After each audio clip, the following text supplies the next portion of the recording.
Okay, guys, we are live. So for those listening at home, welcome to the Dungeon Musings YouTube channel. My name is Kevin Madison, and I'll be your friendly drill instructor today, because today we are carrying on with our ongoing game playing Renegade Game Studios GI JOE Roleplaying Game. And with me today are the stars of the GI Joe campaign. I'll go the order I've got you guys on the screen here. Why don't you tell us who you are and who you're playing today. First up, we've got Jamie. Hey everybody, I'm Jamie. I am playing Switchback. He is a covert ops commando who specializes in infiltration. Nice. Next up is Will. Hi, I'm Will. I'll be playing Mayhem. He is a U.S. Navy SEAL explosives expert. Nice. And last, but certainly not least, is Jeffrey. Hey everybody, I'm Jeff, and I'm playing Stage Show. And his character sheet says he's a think tank, but he certainly doesn't feel like he's there yet. So guys, let me give you some visual cues from last time, and maybe you can tell us what you remember from last time. So there's one visual cue. There is another visual cue. And a final one. So, what do you guys remember from last time? So last time we were still in the hangar, I think, finishing off the fight with a Cobra trooper who had these drones that were floating around and firing at us. And we finished that off, and we captured him. And then we started to have a running clock countdown, and we had to go, I guess, to like the communications or computer center. Yeah, I so think we left that the hangar. The ticking clock was thanks to some clever computer work by, I believe, Stage Show. Stage Show.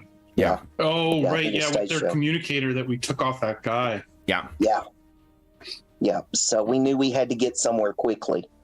So we left the hangar, and we entered a stairwell, and there was one of the bat robots there. And so we got down there, defeated him, and then we made our way into the computer center there. And I think, was there another bat when we went in there? Seems like there was two. not. There was. There were two. Yeah. There's a Cobra trooper. Okay, I knew there was two. I was thinking there was two. Yeah. So we dispatched the trooper, and then we tried to get the Cobra tech. Stop her from whatever she was doing, and we sort of, kind of, almost were successful. I remember she took off running. I remember that. And Mayhem was pursuing her. And I think Stage Show was trying to fix the computer issue, if I remember properly. There we go. Yeah, and he failed, but then I think that Switchback did turn the bomb off. Was it Mayhem that turned it off? I thought Stage Show... Yeah. Did Stage Show try and then failed? Yeah. See, if you look at our rolls, I got like a 6 and then a 7. Because I like re-rolled because I rolled a 1. Oh, yeah. And then Mayhem went in there and he rolled a 14. Right. Yeah. Okay. So then, I guess, we are back in the thick of it. Mayhem has completed his turn. It is the Cobra's turn. So, let's see here. I've set our story points back to their maximums. You guys have 3. I have 3. And let's see.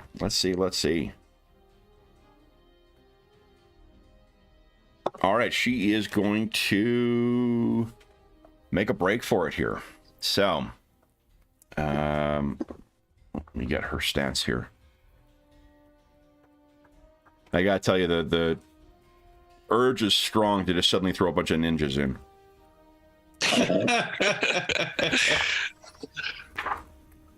Let's see. Totally allowed if Snake Eyes joins our side to help us. Yeah. All right. Okay, so her movement is 30, so she's going to go 1, 2, 3, 4, 5, 6. And she's going to fully move 1, 2, 3, 4, 5, 6. So she'll move down there. All right. Then switch back. What are you doing? All right. The exit for her, incidentally, you guys came in this door over here. She seems to be making a book for somewhere over here. These Making in a the book. room. I'm mixing metaphors here. She's booking for making a break or booking it. She's not making a book. It sounds like someone who's learned English. She's making a book. Yeah. This is this an obstruction here that's between us, like on the floor? Like, is this? That is a recessed pool of kind of like workstations. Okay. Doesn't block your line of sight at all. Okay. Okay. Perfect. So yeah, Switchback will. Let's see. He is going to. I need to familiarize myself again with my Yeah. gear. If you need to get your TPS report too, I think you can find it down in that area. He is gonna pull out his rifle. Okay. And he's going to try to take a shot at the escaping Cobra. You got it. Let's keep things operative. interesting. I'm going to spend a story point and bump that defense of hers up a little bit. Okay. Okay. All right. This is just, I think, a regular roll. Just come in here. Yeah, so it'll be, what is it, aim? Not aim, what is it called? Targeting. Targeting, thank you. Targeting, yeah. Mhm. And here we go. Yeah, +5 to defense. Okay, 17. So her defense, that's very close, but not quite good enough. So you fire, and it does catch her in the in that like padded armor, or clips at least, but does not manage to get through.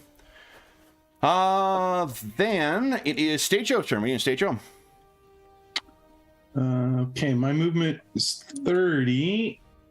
So that's if I just move, I move my full 6 squares, right? That's So- right, yeah. Okay, so 1, 2, 3, 4, 5, 6. So he's running along this back channel. Okay. And I think if you want for your regular action, you could just run again. Oh, okay. Yeah, I'll run then. So 1, 2, 3, 4, 5, 6. I'm halfway down this. Yeah, sprint, take an additional move action. This is the only way to gain additional movement during a turn. Drill instructor's 11, screen 12, says yep. it, so. So there we go. I'm there, halfway down the hall. You got it. Okay, so you start racing down through those stacks of servers. Mayhem, what are you doing? Yeah, it's the same thing. He's got to run down this hall as well. Okay. So 1, 2, 3, 4. That should get him there. Okay. All right. Then on her turn, she is gonna 1, 2, 3, 4, 6. She'll move over here. Let's see. What's she gonna do? Well, you know what? She'll book it through the doors. 1, 2, 3, 4. Son Okay. of a- Oh, you know what? Oh boy. Yeah, she's going to move through the doors, but then she turns around like she's going to do something with the doors. She doesn't have enough actions to be able to close it and lock them. Unless I could do something with my story points? No.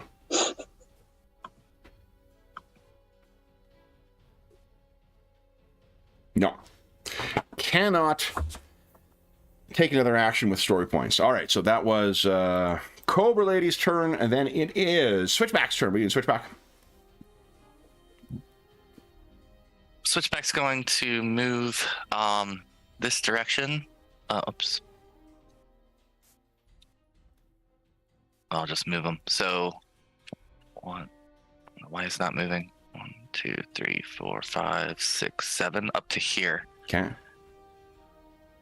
And she's turned around and she's about to close the door that leads into a hallway there. Then he would probably take a shot, even knowing if she's got cover from the doors, that maybe the shot will prevent her from. Yeah, she actually doesn't yet. I'm gonna have to spend another story point to make her defense a little higher, but go right ahead. All right.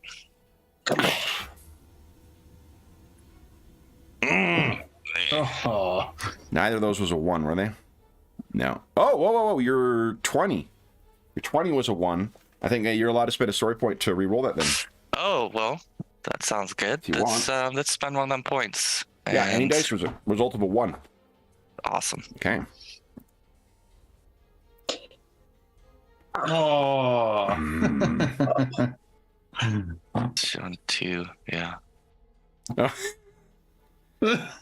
Oh, because it was your 2 on a, yeah. Yeah, 2. Well, 2's can't. 2 is max. crit. Yeah, that's why I did that. Whatever it's called. Okay. I was like, why is that? It's just Look, it's celebrating, but you know, and if that would have been just as a reminder, that would have been a crit if you succeeded, because that's how you determine the crit, is whether it's your max number you rolled on your skill dice. Although I don't think it works on a D2. I think it's only, I was gonna say I don't think a D2 can crit. Yeah. Unless you've got an edge or something, yeah. Yeah. All right. So you fire at her once again, and that bullet carries down that corridor. Stage show, what are you doing?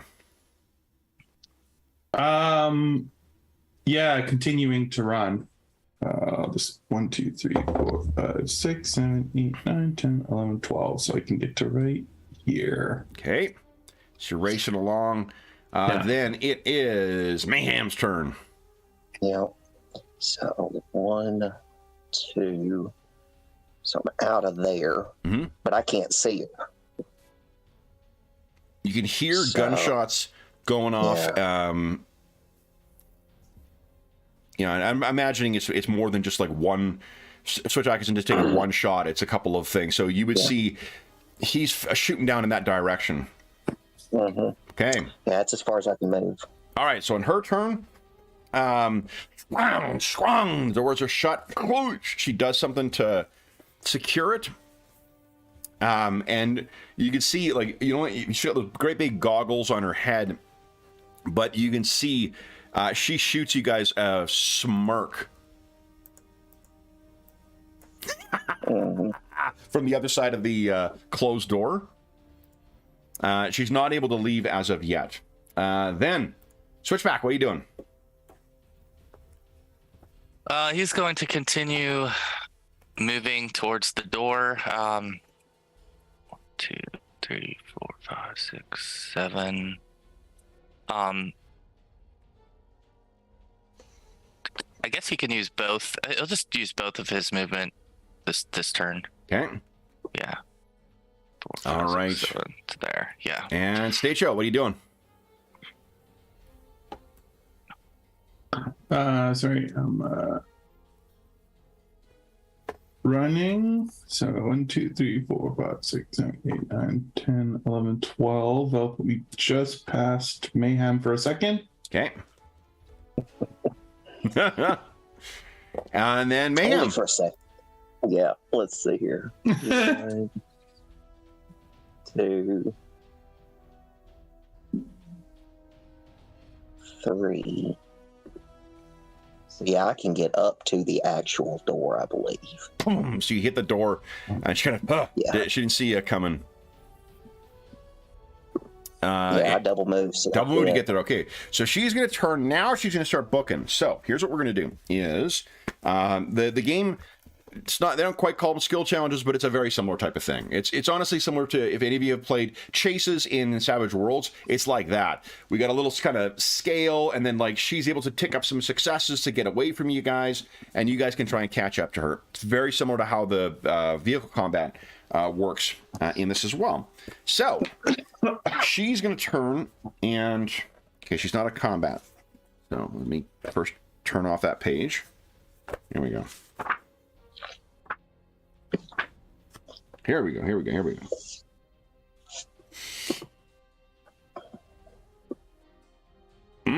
She's not super fit though, so this is gonna be a challenge for her. Too much time at the desk. A little bit, yeah. One of the old firms I worked at, one of the assistants I overheard referred to it as lawyer bod. All right, so here we go. So she turns and starts running away. Let's see here. All right. So she's making her way down starting to make her way down the hallway. Will, I lost you on camera here. I don't know if you turned off your camera. Oh, I lost all y'all too. Hold on a second. And we had something fun going on last night with Dave kept losing camera.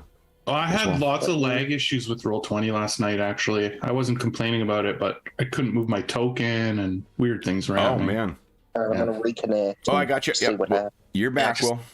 I noticed everybody. Okay, yeah, I got everybody again. That was weird. Every once in a while. Okay.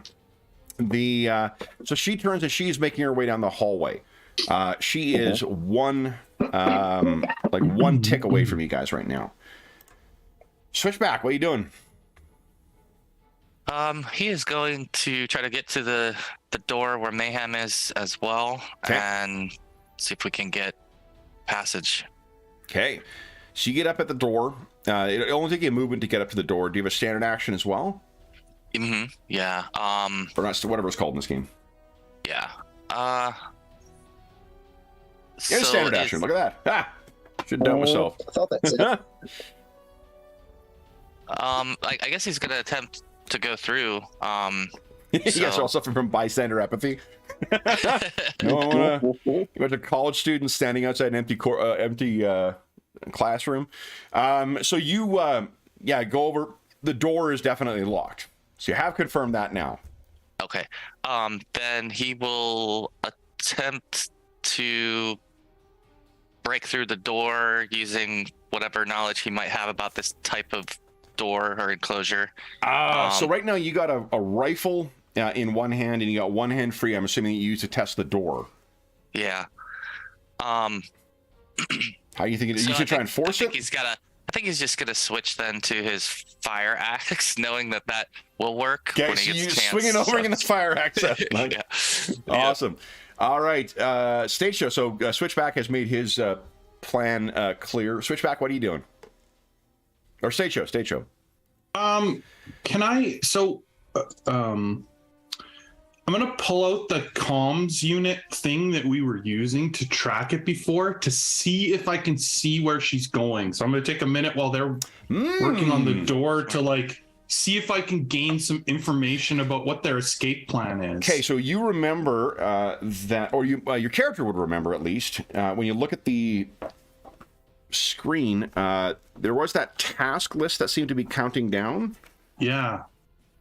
This would be a great way to plug if we had a sponsorship from a task management program. Even Cobra uses, on task. So I guess my action is to look at the screen. So I probably do walk up to the edge of the stairwell or be standing you can do more than one thing. You're a Joe. Yeah, you can do more than one thing at once. I can look at a screen and walk. I mean, I can. So the current task is to exfil to motor pool, which that eventually this will lead down there. Okay, so then I would just remind the guys, she's heading to the motor pool. Okay, I think you haven't done any dice actions, so you could still do one more thing, if you'd like. I don't know if I have anything to do to help with the door until,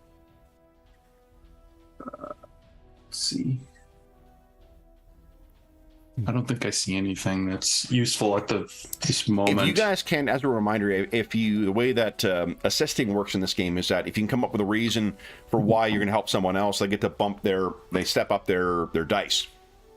Oh, I mean, I could say Switchback has made his intentions quite clear. She's probably secured the door with something because the locks would lock the other way. Like if you're securing a server room, it locks from our side, so she's probably secured it with something. Okay. Is what he would say. She must have secured the door. Switchback narrows his eyes. Yeah. Mayhem, what are you doing? All right, so I have an idea. Love it. So I'm going to use one of my grenades and try and blast the door open using my smarts and technology, and I have explosives as a specialization. Yeah. So I'm going to roll all the dice in the world. So how are you? Well, hold on. Let's just talk this through. You got a bunch of your allies standing right next to you right now.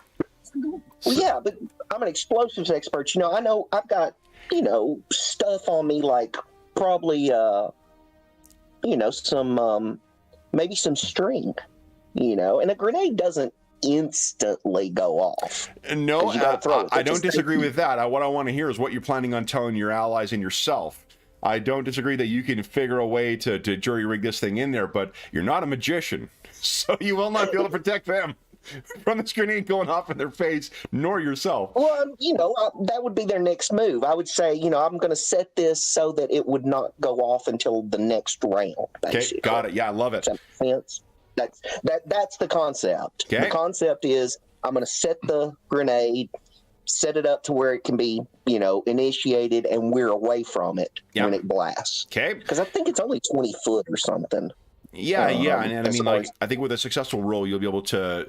I mean, because what you're wanting to do, right, is, I imagine trying to, what do they call tamping it? Is that whatever it is for setting it so that the explosive force goes directed in one sapping?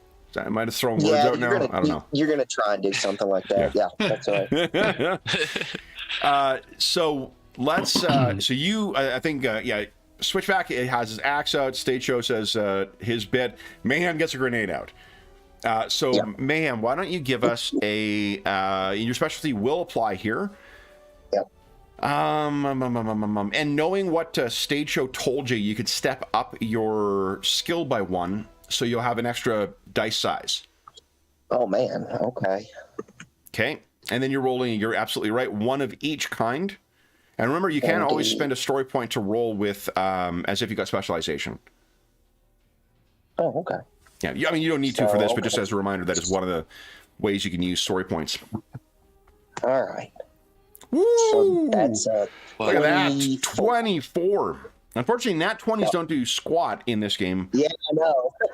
But a 24 is a pretty darn good roll. They're good for morale. They're good for morale, exactly. Yeah. It's an attaboy. You get an attaboy for it. Okay, so why don't you tell us, what does it look like as Mayhem's getting this grenade secured on there? So he whips out the grenade. He gets some duct tape, because you gotta have duct tape. Yeah. And he wedges it up in there, and he looks at the other guys. He's like, "We might want to back up." All right. So then it is Cobra Lady's turn. She is going to once again try and run. Let's see here. Get more. She get 1 more away. Really got to work on it. More time on that Cobra, elliptical. Then it is Switchback's turn. We doing Switchback? Does appear that things are about to go boom. Yeah, he's going to heed the warning, and he is going to move back. He'll step back. I guess. Yeah.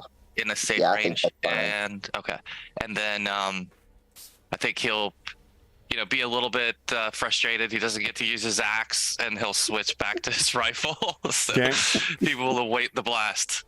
Stage Show. Now, my understanding is drawing right. There's like a little stairwell right here that I'm behind. Yeah, I'll just duck down so that I'm hiding behind the cement stairs. Okay. And Mayhem? Curl in a ball. So I'm going to go ahead and move back. Yep. Okay. And then I'm going to go ahead and trip it. Okay. So there is a dull bang that goes off, somewhat muffled by whatever Mayhem put on top of there. Maybe, I don't know, like a vest or something like that. Yeah, his vest. Yeah. I wish, man, it's on the tip of my brain. I can't remember because there's a word for when you're redirecting the force of it. I just don't remember what it is offhand. I'm sure someone's going to say it in comments. So thanks in advance. I know the shape charge, kind of does that, but that's not really what we're talking about. The shape charge is, it achieves what you're trying to do. I just don't remember the name. Yeah. And I can see the section in, the GDW Twilight 2000 book too. It's in there too. All right, then it is her turn. So I think what I guess first thing is first, you guys see the door blow open. So whatever was securing that, the door is wide open. She turns around and sees that. And she's going to start moving down, and then she's going to do something she's actually good at. Okay. Not specialized in this, so let's see if she succeeds. Woo. She's furiously seemingly trying to do something with her little, like, comm unit. The lights above you kind of flicker a little bit, but whatever she's trying to do, it does not work. Switch back. What are you doing? Well, I think he's gonna try to take aim if he can through the opening and see if he can't strike her. Absolutely. What's the range of your weapon again? Well, this is 100. Definitely within short. 400. Yeah. So no range modifier. So then I think your aim steps up your targeting by 1, doesn't it? Yeah, you should get a 4 for me. Okay. Nice. Jeez. 14. Looks like it might be another miss. Nice. All right. So then that is a 15. I actually did not spend a story point on it, so that actually is a hit. Oh, great. Yeah. She spins around and drops to the ground. And again, you guys can decide whether she is dead or whether she is just injured. Switchback will move towards the door as well. Okay. You can't move because you aimed, right? Oh, that's right. You're right. Yeah. So is she dead or is she down? Your call, Jimmy. You fired the shot. Yeah. Oh, I think she's down. She's down. Yeah. All right. Do you say that? Yeah. Okay. He's gonna say she's down. Yeah. Like a serial killer too. Bang, she's down. Yeah. Just calm. All right. So we can drop out of initiative now because she is down. So what happens next, guys? Let's see here. I think Mayhem's going to go up there, make sure she's secured. She's not. She's moaning, and there's a small, there's a pool, not a huge, like, not like, boy, she's going to die in a second kind of thing, but there's definitely, like, blood on the ground. She looks up and she's like, you shot me! What did you want me to use? Harsh language?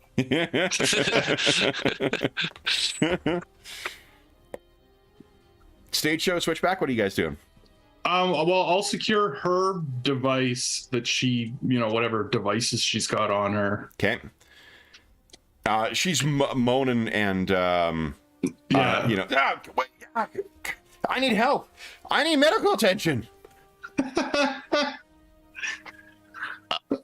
think Switchback would maybe radio in to Mercer or someone else to inform them that we've secured the comms area and that we have one injured Cobra operative in the East End. So what Mercer says is they're still have you we're still seeing signs of activity in the motor pool. Yeah, let's head down to the motor pool. Oh, And that's where she was heading. If she's secured, does she have any intel? Yeah, that's the next question. Okay. Oh yeah, I guess I think, can check her. What they Yeah, you can stole. check her thing, and I can always try and intimidate her. Okay. Yeah. So what Stage, you did already take that from her. Why don't you give us a what is it, tech roll? Yeah, tech roll.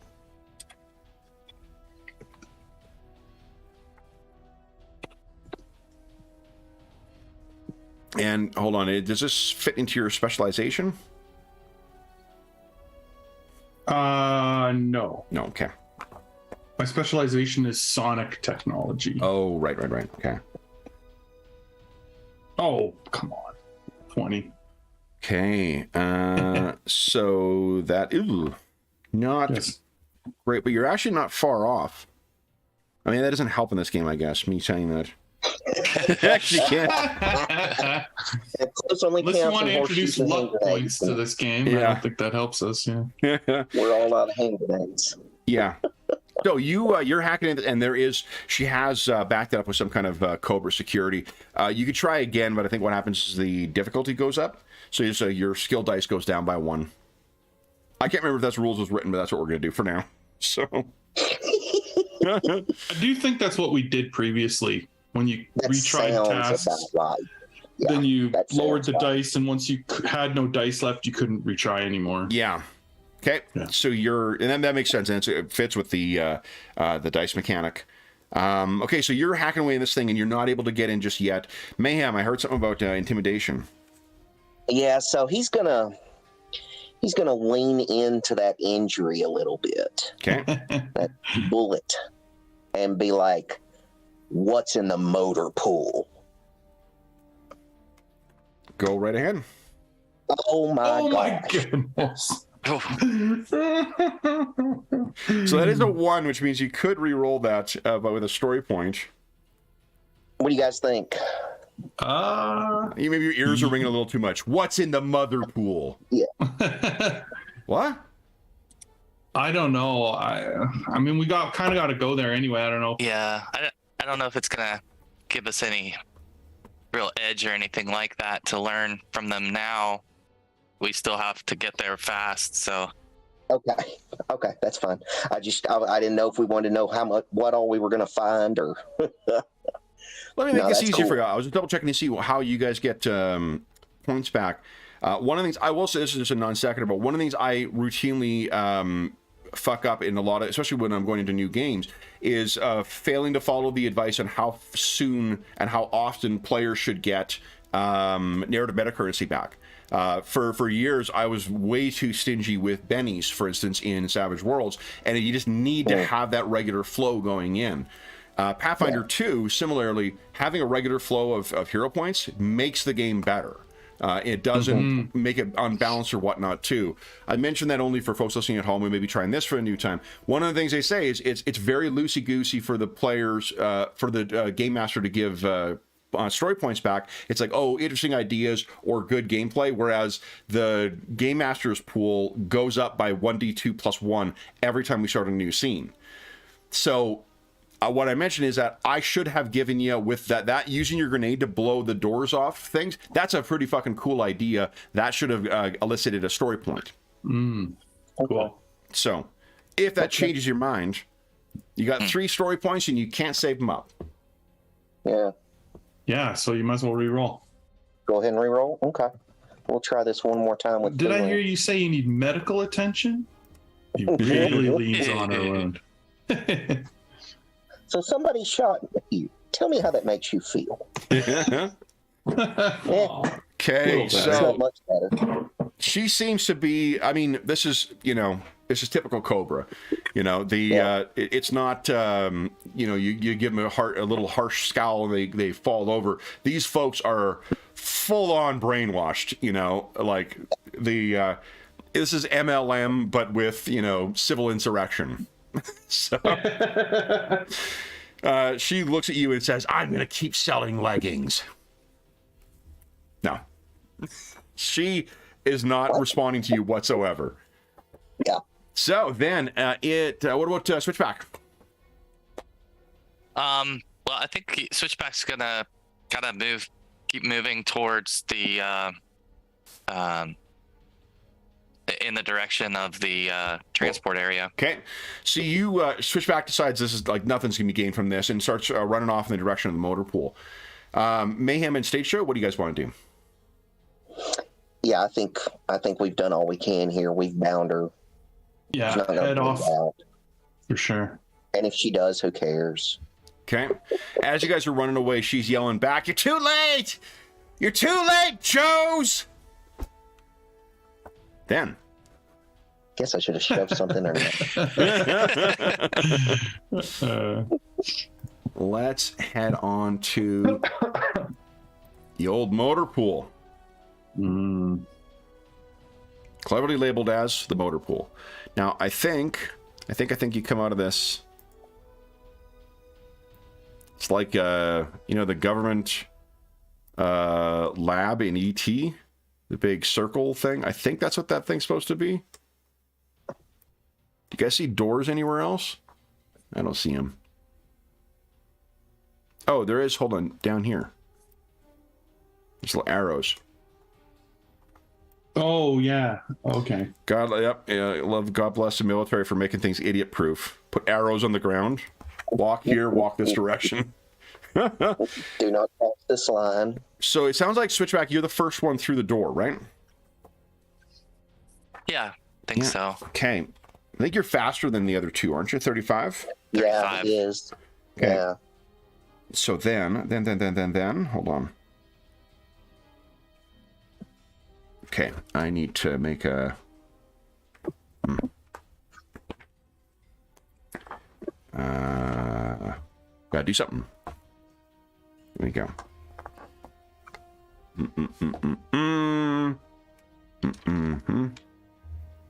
Go.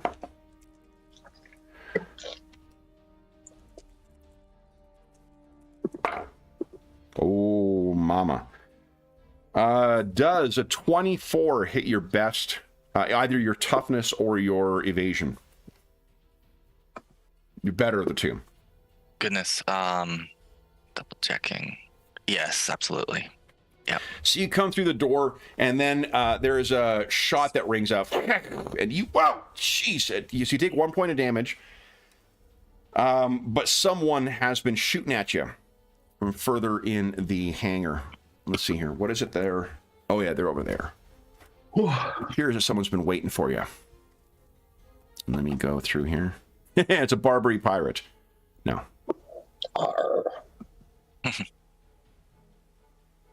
Where is he? Where is he? Ha. Yeah, he looks like this. Look at this. This is pretty great.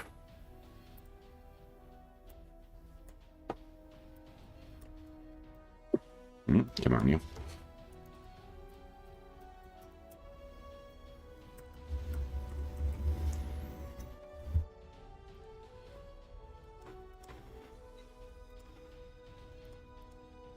Oh.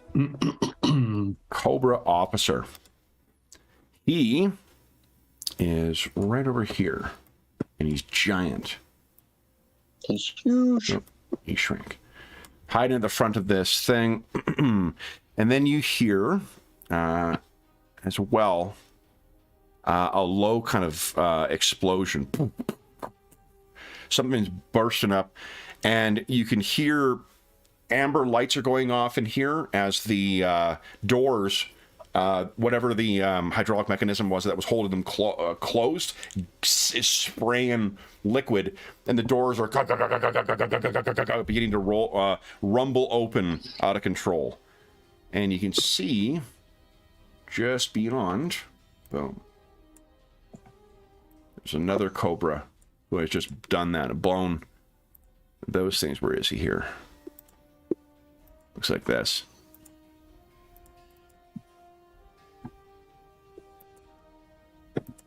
So, let's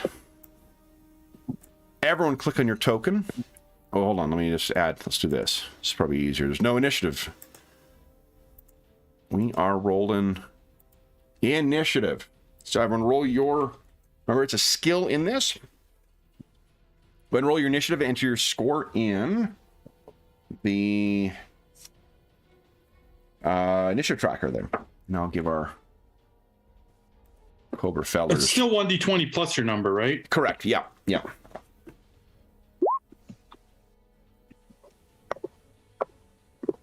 Go. All right. They did not roll well. Nice. There you go. I can get all kinds of initiative.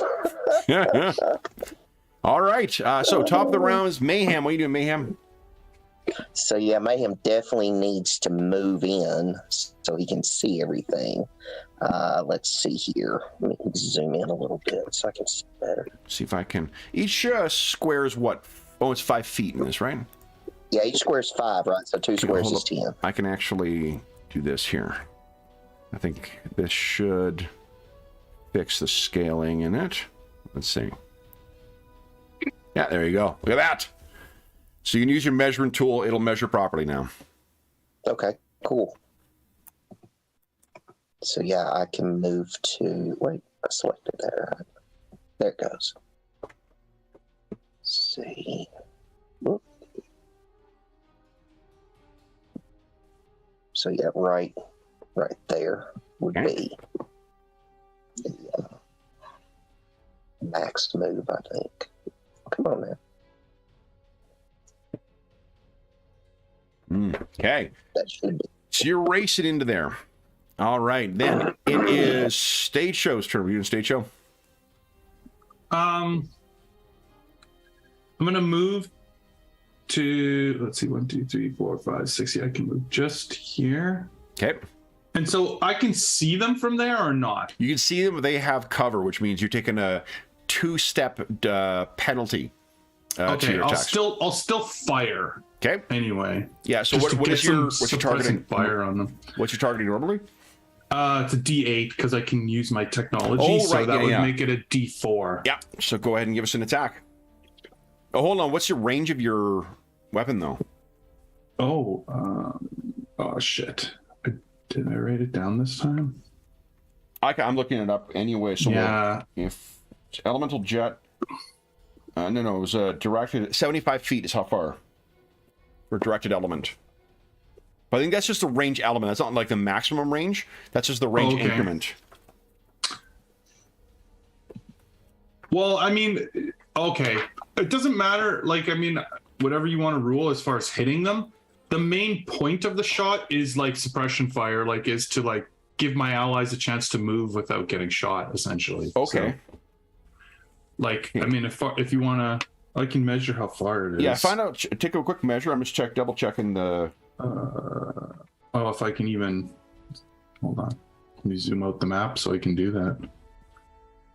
From me to him is 150 feet, so it'd be 2 increments of 75. Okay, so I'm actually wrong. That is the maximum effective range. So 75. You need to be within 75 feet of these guys to hit them with your sonic thing. Okay. Hold on. That seems so short for it. Yeah. I'm looking to see if I can find anything about it. Yeah. I'm not having a lot of luck. You would think it would be. Well, no, like, I mean, like long range rifles got a 600-foot thing, and then like it's 600-foot maximum. Assault rifles got a 100-foot maximum effective. But you can have different abilities that can extend that stuff with your characters. So it speaks to the marksman's ability more so than just the weapons. Right. Mm-hmm. Because otherwise, yeah, like it looks like it's not like D&D where there's, it represents the range band.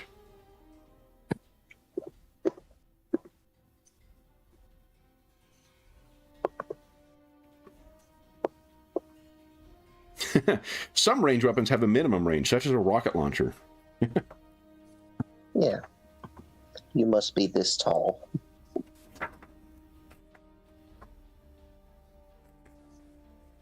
Yeah, so you will need to be within 75 feet to be able to hit. But what I was actually looking for as well was whether there are rules for suppression fire. Because I feel like that if any game's going to have it, a gun and game like this probably would. Okay, well, if I can't shoot that far, then what I'd like to try to do is 75 feet between me and them. I'd like to shoot a point in the ceiling or something like that with my sonic rifle to, like, cause something to fall, or like some, shoot a piece of the concrete ceiling out, or shoot out a light or something to create a distraction or a bit of cover to cross this open floor. So like still like a suppressing fire, but if I can only shoot 75 feet, it's not like there's any, it's like the sound wouldn't reach them. So what I'd like to do is shoot something in the ceiling or something instead to try and, like I said, knock a piece of concrete down and create a dust cloud or do something with my tech to assist my guys. I get what you're going for. I just, with the way we've been describing your weapon, I don't know if it'd be much more effective than shooting it with a gun on the ground, because it doesn't carry like a cone area or anything like that. Right. What about this, Jeff? What if what you want to do is do that stuff? What about switching your gun on the fly? You want to try and modify your thing so that it creates something more along those lines, like a sonic wave that might drive some shit up? Yeah, sure. Okay. So why don't you give us for this round? So you see the wide open area here. Oh yeah, right. You guys have jetpacks. Why don't you give us a tech roll? Let's set the difficulty at. So now this is where it would fit in my specialization. Definitely. Yeah. This is a sonic thing. Let's say 15. So does that mean, is this where you roll all the dice? Yes. You roll all the dice, take the highest, and a d20. Okay. So 1d20. So you're trying to calibrate the gain on this thing and see if you can alter the output. Yeah, because Mayhem's running out with no cover whatsoever and 1 hit point. Yeah, exactly. That's what I was thinking. Yes, 25. You ever seen Full Metal Jacket, Mayhem? Okay, awesome, 25. So next round, you're going to have it functioning as a cone instead. Nice. What Shells? What does it look like as your is there physical changes that are made here? Or do you make it's like he's like taken the little focusing crystal or whatever it is and like turned it sideways or something, like love it. You see Mayhem running out, you're like, hold on. All right. Yeah. Then it is Switchback's turn. What are you doing? Switchback is going to make his way through the door and moving towards the carrier, actually. Okay, so let's talk very quickly. Who did training in the motor pool? I want to say someone did, for sure. I think we've got it listed in one of our handouts here, squad notes and benefits. Yeah, I was looking at that a second ago. There we go, motor pool. There is a Vamp Mark 1 that is available in here that you have actually just finished retooling. I can't remember which of you guys did that. I think I did. Okay. Was you or Switchback for sure? I did not go to the motor pool. I think he got the jetpacks because he went. Yeah. I was in the somewhere else, the hangar or something. Mm-hmm. Yeah, and the Vamp. And that's how we got the jetpacks. It's the Jeep. Yeah. Right, it's one of those little Jeeps right there. Yeah. All right. These. Oh my gosh! Even seeing those guns, man, does that bring me back? It had that little slide you could do, so it would go have each of the guns go back and forward. Pretty cool. So good. Okay. The Switchback's just he's trying to make his way through. I think he can make it all the way to let me see if I can get this thing to 70 foot, gets him like right by the driver's side. Sure. So he's going to try to get to the driver's side here. I think you can hop over this thing here because he shot you right as you came in. So if there whatever glass there is here. Oh, okay. Yeah, if he's able to make a faster route just going over the rail or whatever, then he would try to get into the vehicle. So okay, so you're going to get into this one? Mm-hmm. Okay. So you get up and get inside that. Well, actually, if my movement isn't limited now, he'll just go for the Vamp. Okay.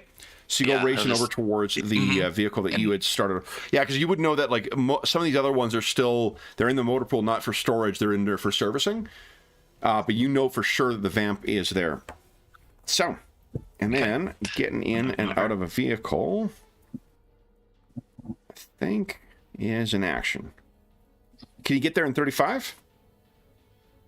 Let's double measure that again. I think so. Okay. So you'd have to go. Yeah, it's only. Well, you would have to go around, right? So. Oh, okay. Okay, so no. yeah, you're racing over. I would give you cover as well, though. So any shots against you would have -2 to their, or -2 steps. Cool. Okay, so you race over and get to the side of that. Awesome. All right, then it is Cobra turn. This guy is gonna race over. Yep, he is getting into this thing. And he's going to use his Motor Viper ability to start it up.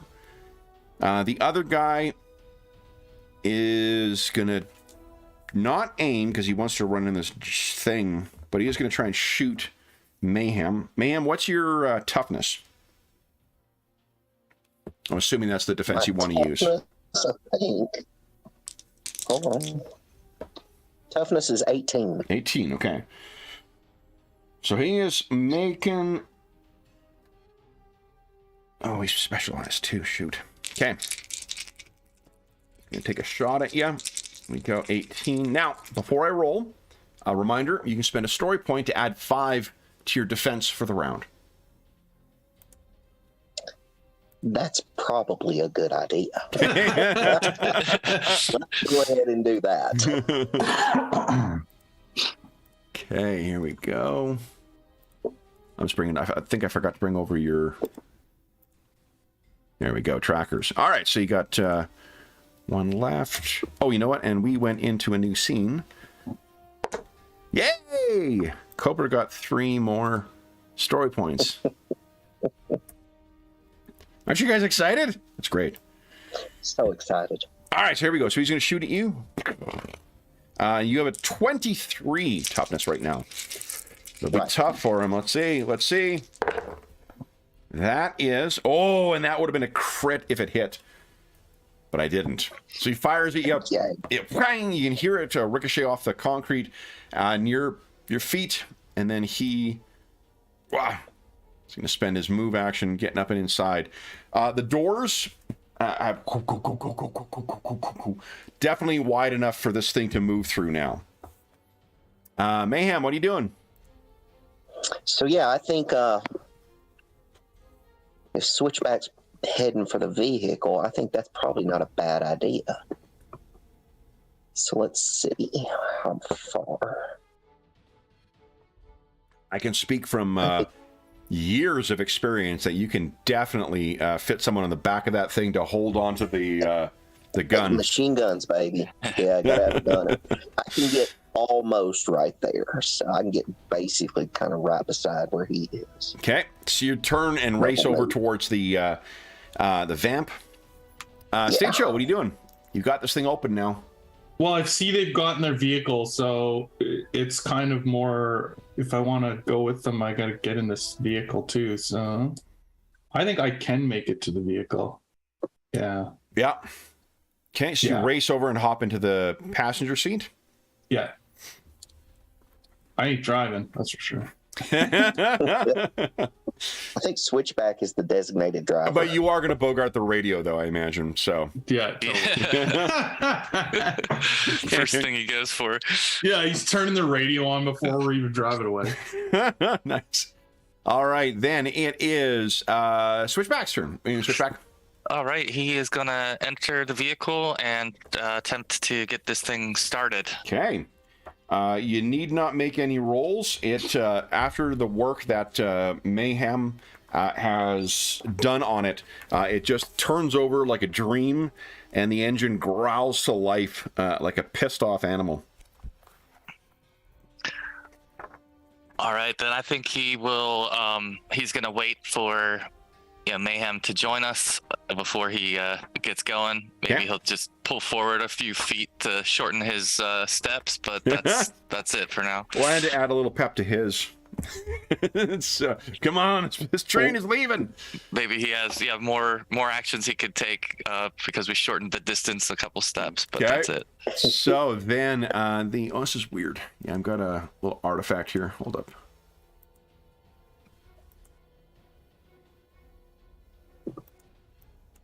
That's really weird. I've got Jamie, your arrow is still showing up on my screen. Oh, Oh, it's not anything you're doing. I think it's an artifact of... I'm just going to move back and forth here to see if that makes a difference. Nope. That clear it. Nada. Roll 20's been a little hanky. Yeah. This, ever since they updated the cameras, it's been a little hanky. More so than usual. But, all right, then, the guys who were in there, you can hear the officer who's hopped in there. He hangs out the window and yells out, "Too late, Jews!" And then the motor viper gets this thing. You can see all 6 tires kind of squeal a little bit on the pavement and then begin rolling forward. And it's the doors are open just enough for it to go rumbling through. And it is off. So we are going to be into a chase once again. So yes, let's go to the vehicle combat rules. Yes. All right. Because he's there. The first couple of legs of this are going to be basically through like underground barrier and then out into the desert. So it's not really, we don't need a map per se to be governing this. But let's see here.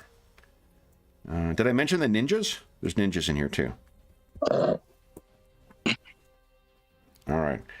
So I got their vehicle. I got yours. So the vamp is found on page 187. You can look at that. Just got there. Okay. And then go. Here we go.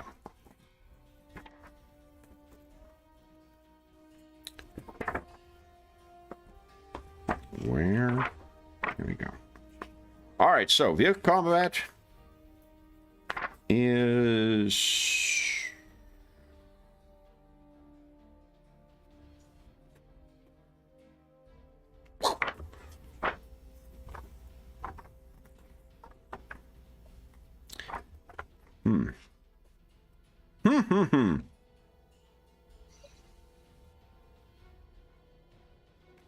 I thought there was there not rules for chases in this game? Surely there is. I thought there was. I thought you had mentioned something about the. Yeah, I mentioned. Forms of combat. Because it said Mounted vehicle rules. I remember mentioning. Page 212, Kevin. Okay. Yeah, 212 is vehicle combat, but nothing about. Oh, you're talking about actually like a chase, is what you're yeah, like how to asking for. model a chase. I'm sorry. Fortunately, it's not my first time to this rodeo. So let's do this. We're going to make it a skill challenge type thing. So we will keep track of how the distance between you guys. Let me make my motor vehicles. Unlike our out of shape office worker, come Televiper, the motor Viper actually has some pretty sweet bonuses to to operating vehicles. So let's see how that works.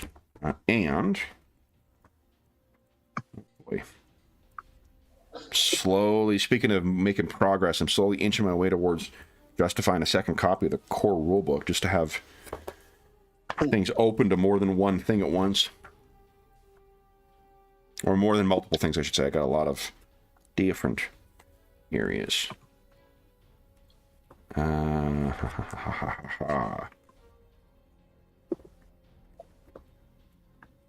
Okay, here we go. I believe you guys are faster than this. The Vamp has... so the Vamp is on page 186. 60 feet ground speed. Yes, you are definitely faster than the APC.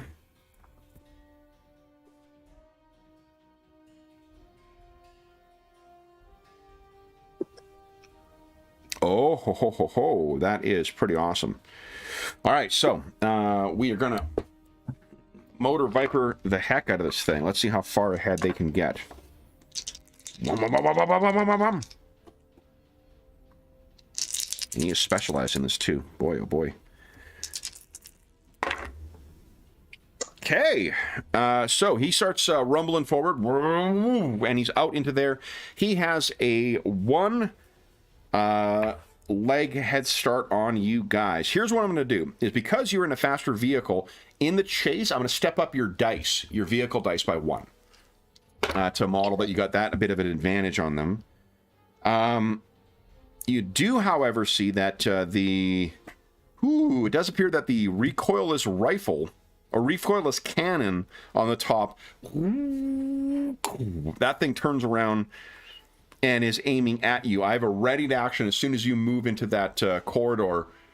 We're going to shoot you, or try to at least. So that is it for them. Here's what I'm thinking we do for the turns, the turn order. We start with Switchback as a driver, and then you guys decide what you're doing as you're going along. How's that sound? Yeah. Okay. Yeah. All right. So then, first up is Switchback. What are you doing? We'll assume that Mayhem has hopped on the back. Are you taking control of that the Link machine gun on the back? Yeah. Okay. So Switchback is once he sees all of his Joes aboard, he is gonna go ahead and floor it and get this vamp moving. Okay. Nice. Right. Is it in 4-wheel or 2-wheel? It's it probably is already set for 4-wheel thinking. So you're going to want to keep this under 80 then for... No, I'm kidding. So yeah, he'll make his driving roll, I think, right? Okay, so you squeal out. Yeah. And then you're going to take one raise in it. Okay. Or one step up. Sorry. Wrong game, Madison. Let's see. So I'm a D4 in driving right now. Is that... So it'll be D6. D6, and... Do you have a specialization in regular... ground? No. Okay. No, not specialized. Okay, so go right ahead. So a D6 and a... Look at... Ooh. Oh, it's a 6 and a 6. All right, so this would be I think a 15 we're roll. It's probably a 10 we're rolling again. So that is a success and a crit because you rolled a 6 on your 6. So you're going to be squealing out and really kind of closing the distance. Unfortunately, as soon as you roll into that corridor, I am going to try and shoot you. Now, the vehicle has an evasion of 19 and a toughness of 15. And I think when I'm targeting vehicles, unless you got an ability of some kind that allows you to change things around, I'm just shooting at your vehicle. Where is it here?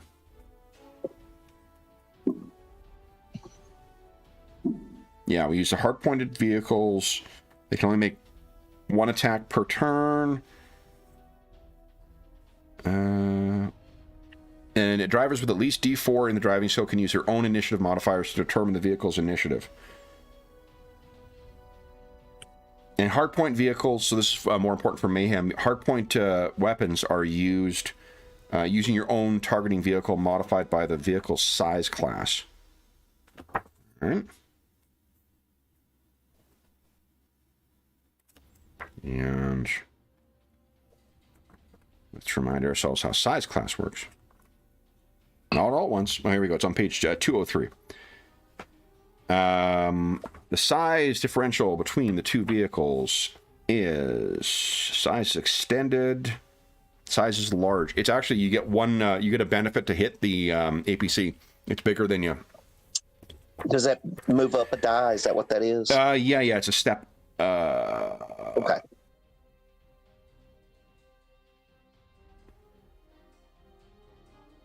Oh, this matrix is... Look on page 203.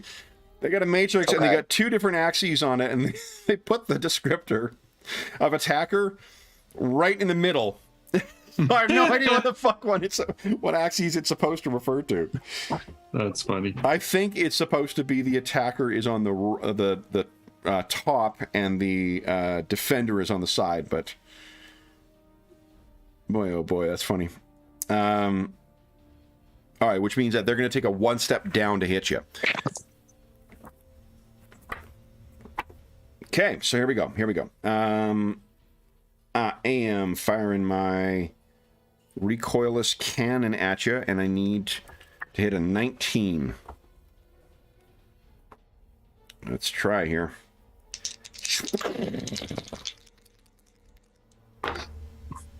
I miss. I think more to the point, switchback. You sort of swerve the vehicle, and the concrete explodes next to you from where this thing is. But you guys are like right on the heels of this APC right now. You hear from inside the officer call out, "Curse shows!" Mayhem, stage show. What do you guys want to do? Oh, Mayhem's firing the guns, baby. Okay. So that is, let's see here. And You're using your targeting. Cool about them. What's your targeting skill? Targeting is a D4, I think. D4, okay. So go ahead and give us a D4. Their toughness is a 15. Okay. Now, it's got the property of linked for those guns. That means... And it says that oh, go ahead. Gains an edge on attacks, is what it says on page 172. Yes, so you can roll 2d20 and take the better of the two. Plus 1d. Oh, yeah, I'm a D4, so I'm rolling D6, right? Because you said it was a step up? Yeah. Okay, I just want to make sure before I did it. Let's see here. So that's a 17? 17, yes. And let's see here. I'm just checking if this has got... heavy armor works in kind of a funny way in this. Oh, okay. Oh, it's only got light plating on this, so no, never mind. Okay. Okay. So that is a 17. That is a hit. All right. That is one hit on this thing. So you're firing away at the back of this. You know, the machine gun is just deafening in this enclosed area. But you're firing all, and it's chewing away at the back of the vehicle. It does not slow this thing down yet, but you're definitely getting your way there. What about stage show? Anything you wish to do? Yeah, stage show. We also have like a GI Joe comm unit or little iPad or whatever it is, right? I'm gonna pull that out and see if I can pull up some kind of a map out of here or whatever, so that I can like rally, race, or give directions to glitch back. You know, like give us a technology roll against DC 10.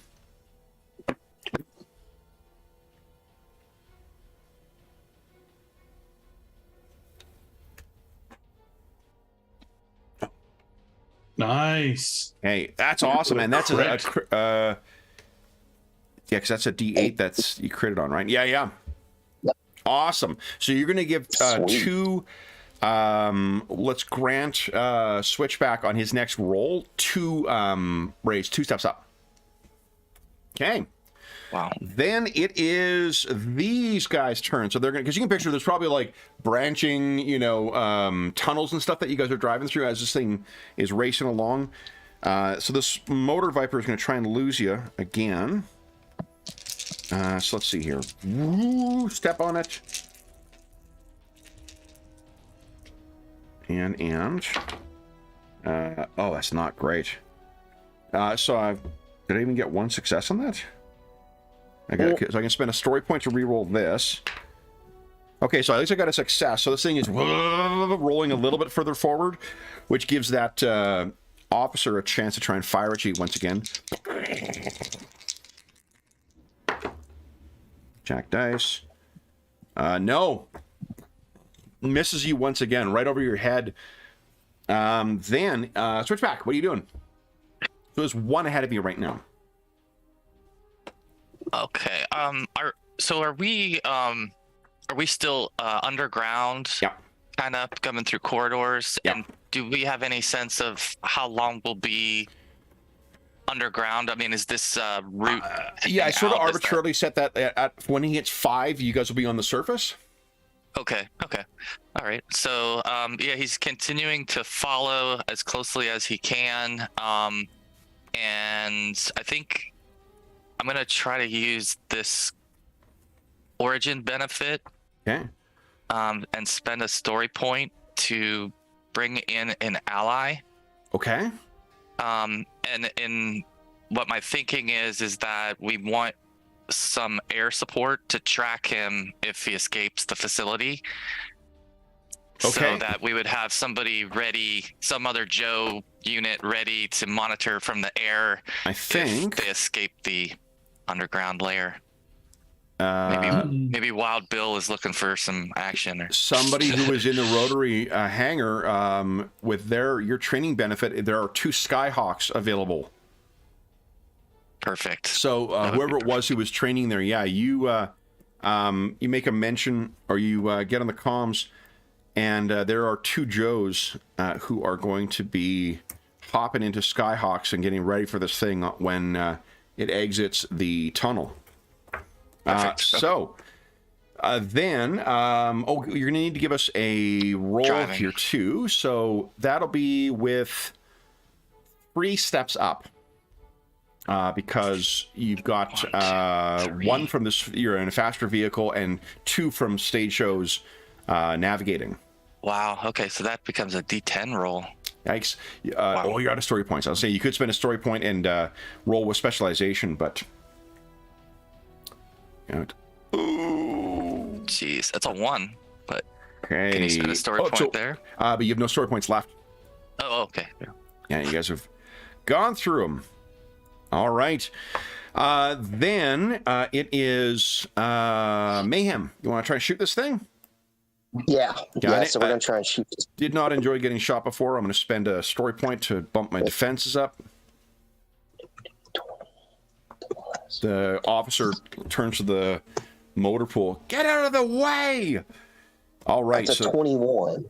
Okay, so that is 21 is still a hit. But I'm going to actually apply the hit to the, what do you call it? To the driver, not to me. He's got an ability, he can split the damage. So he hits, but you maybe like you clip the side mirror and it sprays glass on the guy. But he manages to avoid further damage to his vehicle. Now, hold on, there is something that happens with... I think there is something that happens with the damage to the vehicle as well.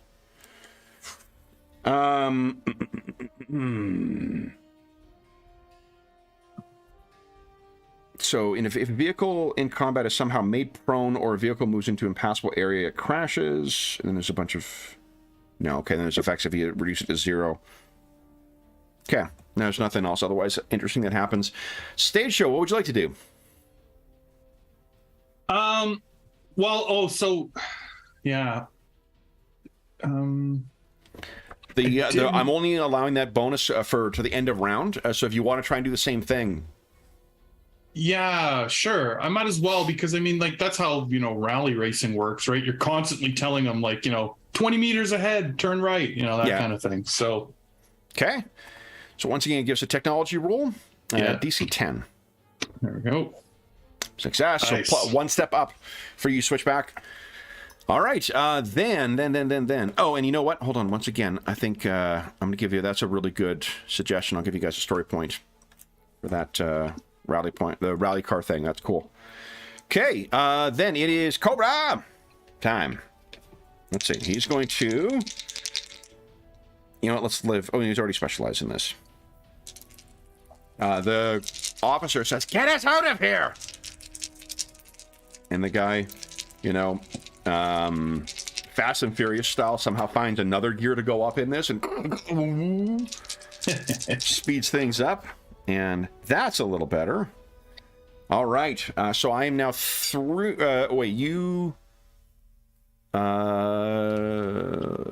you succeeded in your roll, right? Switchback? Yeah. Yeah, okay, so you pulled up by 1. He's now pulled up by 2. So I'm 1 away from being outside of the pit. And then our officer is going to aim to step this thing up 1. Then it goes back down 1. So I have you now, Joes. He does not. He may be mistaken in that. Because your evasion is a 19. He's very close, so this is one of the closest shots so far the thing explodes and the whole vamp kind of rattles back and forth. But you're definitely, Stage Joe, you maybe said like they're getting close. Switchback, what do you want to do? He's going to, I think, try to do the same thing and put this vehicle in its fastest gear and try to keep pace. I will tell you as well, you can also try and ram. Oh, yeah. I like that. Page like 212, ramming is a natural attack that every vehicle can use if it's moved at least 10 feet. So you need, first for this, we'll say that there's the staging amount. So you just need to succeed. You will need to get 2 successes on this, basically, to catch up to them. Okay.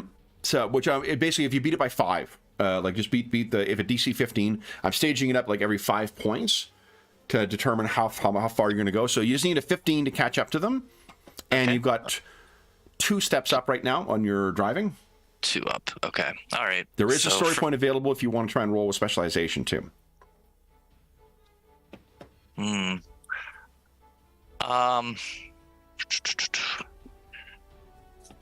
I'll hang on to that for now. Okay. And just see what happens. So, okay, so go right ahead. Make the first check. Look at that. Beautiful. Yeah, so you go flying up towards this thing. Wait, why is that? You rolled a 20, but it didn't show up as Yeah, didn't Blue or green? Weird. Did something go wrong with that? Not on my end. It doesn't. It just looks. Because it should be same green, way. right? If you rolled a 20. I would think so. Yeah, I would think so. I don't know why it didn't. Huh. Roll 20 didn't think that was a very special roll. Because it has done that in past, hasn't it? Yeah, it did Yeah, it before. that's I on, think like- I don't know if it's just doing it off the first die. Maybe or... it's only the first die that's... Yeah, Yeah. I'm just trying to see if you rolled a 20. Oh, weird. Maybe. Yeah, I don't remember seeing it, so, weird.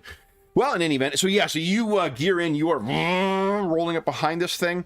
If you want to ram it, it is the vehicle's might or acrobatics is what you're rolling. So, let's see here. The might is a D4, acrobatics is a D6. Acrobatics. Go right ahead. So 1D12, 1D20 plus 1D6. Okay. And it's against a 15.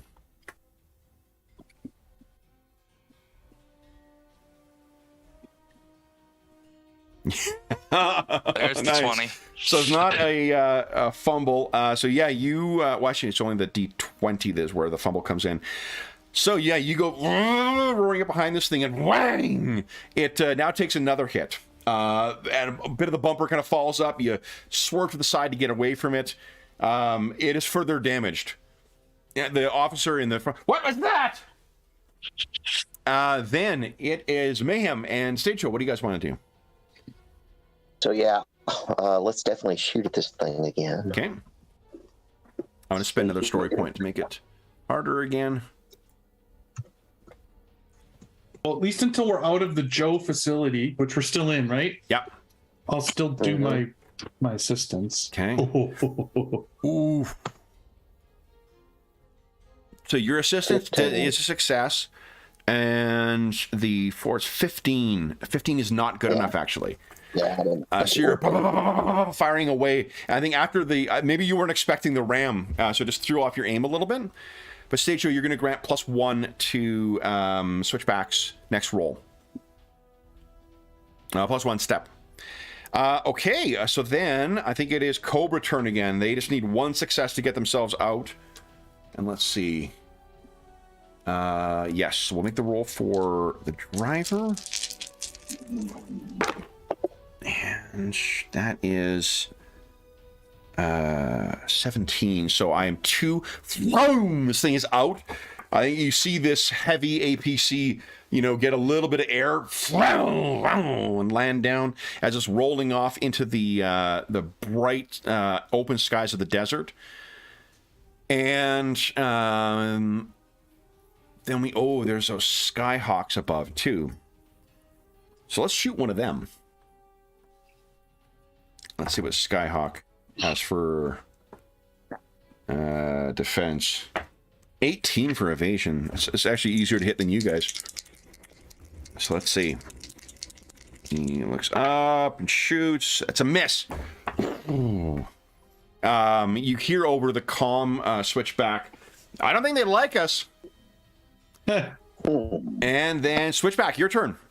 You get one step up from your speed and one step up from Stage Joe's planning, but this thing is 2 ahead of you once again. Okay. I think he'll respond and say, we don't like them either. And he'll try to ram again. Okay. So make your roll first to catch up. Okay.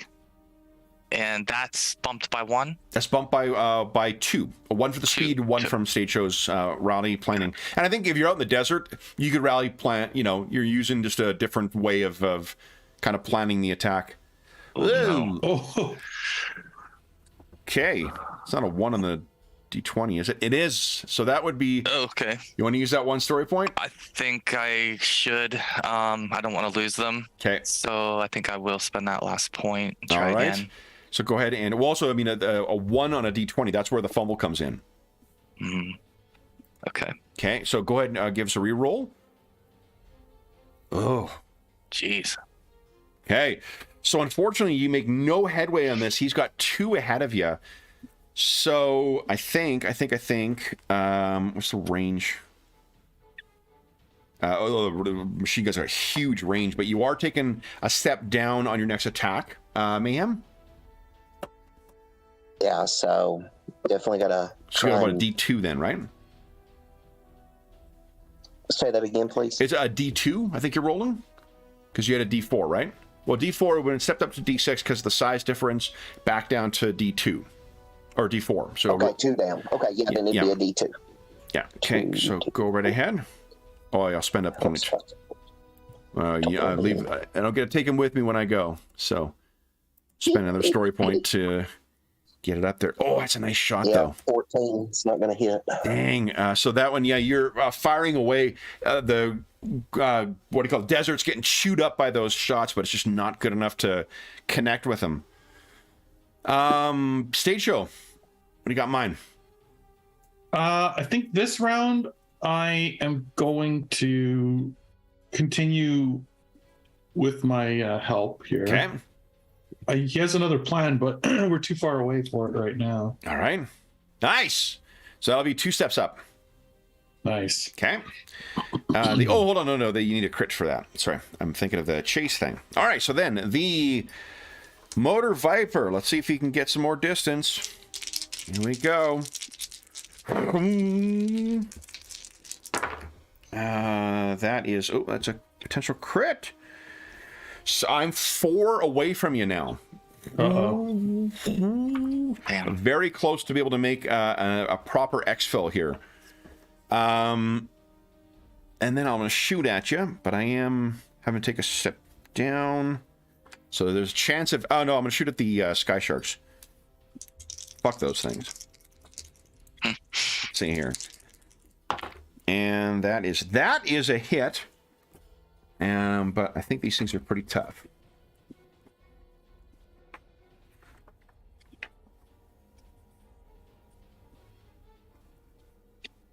Yeah. So he hits this thing, and it kind of pinwheels to the side. And you hear over the mic, yeah, I'm pretty sure they don't like us. Then it is Switchback's turn. What are you doing? 4 away right now. Man. What are you gonna do? Yeah, I am gonna do everything in my power to try to close that distance again. Okay. And are we still 2 bumped? You are 1 bump for speed and 1 bump for Stage Show. Yeah. Okay. 18. 18 is bumped by 2. You're only 2 away from them now. So you're closing that distance. Perfect. It is still long range or outside of short range for Mayhem. So go ahead and it's 1d2. Do I want to spend that last story point? What do I think? Yeah, I might as well. Okay. Mayhem, go ahead and give us your attack roll. Ooh, it's a 17. Unfortunately, with the defensive drive into that damn Viper, it's not quite good enough. But close, though. Stage Show, what do you got in mind? Well, I guess we're still a little far away. So, or well, what is 2 range increments? Two range It's increments is 75 probably feet, about right? it's about like 100 away. Yeah, right. We need to be within 1. So he's gonna keep. He's trying to close the gap. Oh, Got there it. we go. Okay, there goes another step up for you there, Switchback. All right, so then this guy, let's see if we can get ourselves to the X. Phil. There's that crit. Come on. No! No! Curses! I got no successes, so I do not make any progress. I am 2 away from you.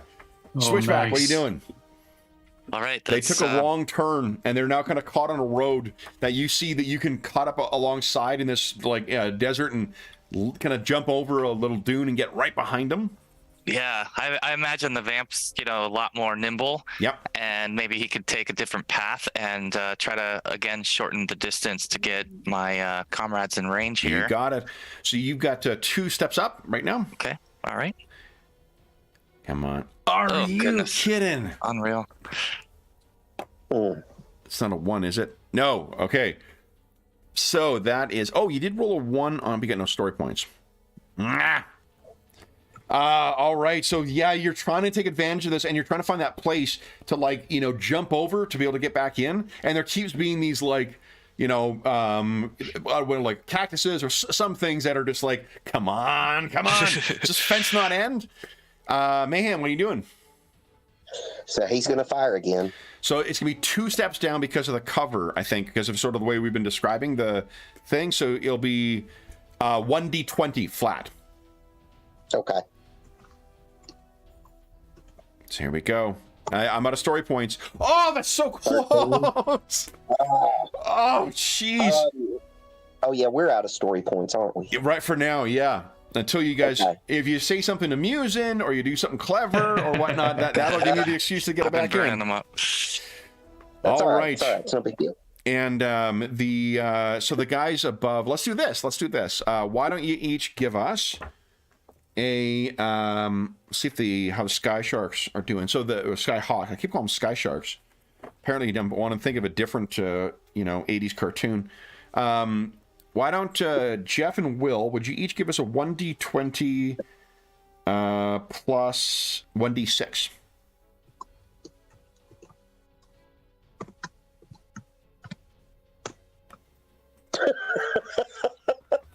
Ooh. That's good. So the 1 is good, which means that it's closing in. So that one's gonna be able to at least take a shot at it. Unfortunately, the other one I think gets in too low. And what you see is the commander lines up that cannon once again, and we then see it kind of go from red, green, and one of the Skyhawks is blown out of the sky. That Joe's code name was Redshirt. But for the other one, though, he gets in range, and let's see what the Skyhawks got here. Skyhawk has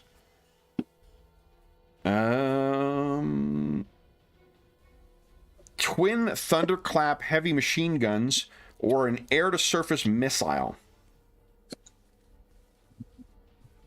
What are you thinking, Jeff?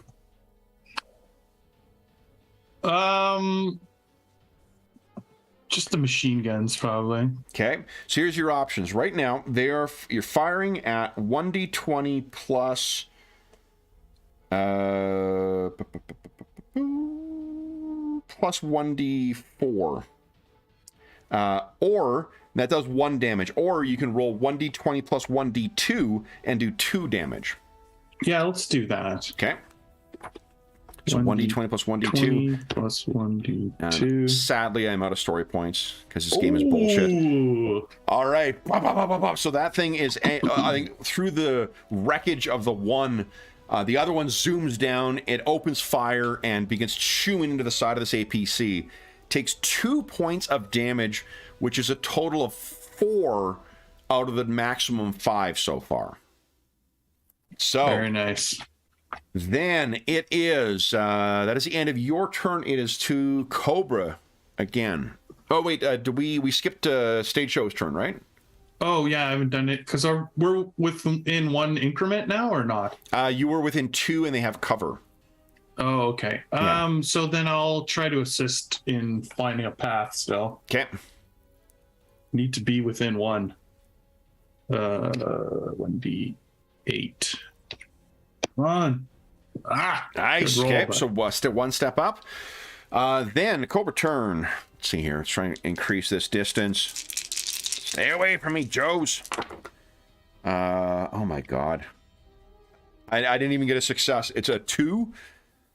And then I'm gonna try and shoot down that Skyhawk. It's a miss.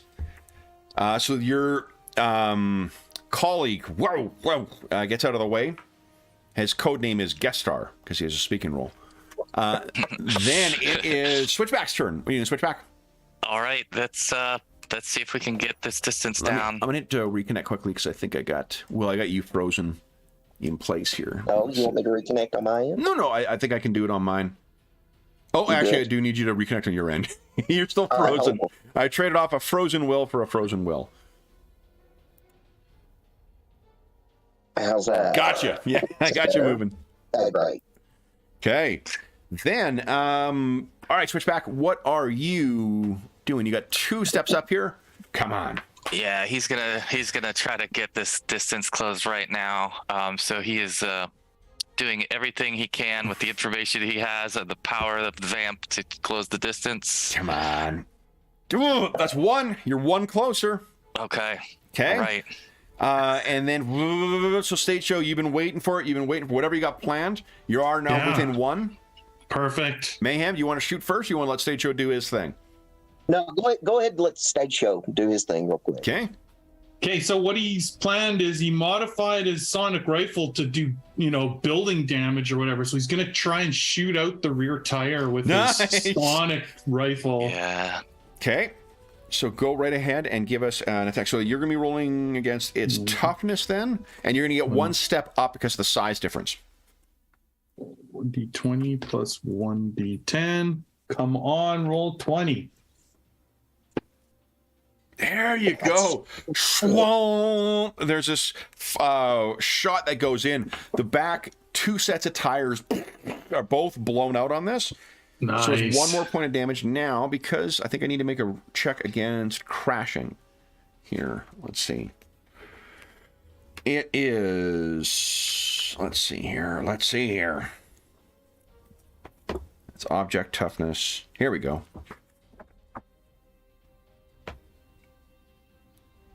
So these 2 must make a difficult 13 or difficulty 13 athletics or acrobatics to emergency disembark or they take damage. All right. Oh, and I also have to make a difficulty 14 brawn test for the vehicles. Let's do that quickly. It's brawn's a D4. Difficulty 14. Let's see here. I succeeded. So it just crashes. It fishtails out and then slams into kind of that fence that was separating you guys. Kind of pulls part of it away and spins to the side and boom! It doesn't like end over end, but it has stopped moving now. And we need to make athletics or acrobatics tests for both the Motor Viper. Oh, that ain't good for him. Yeah, he is out of it. Whoa.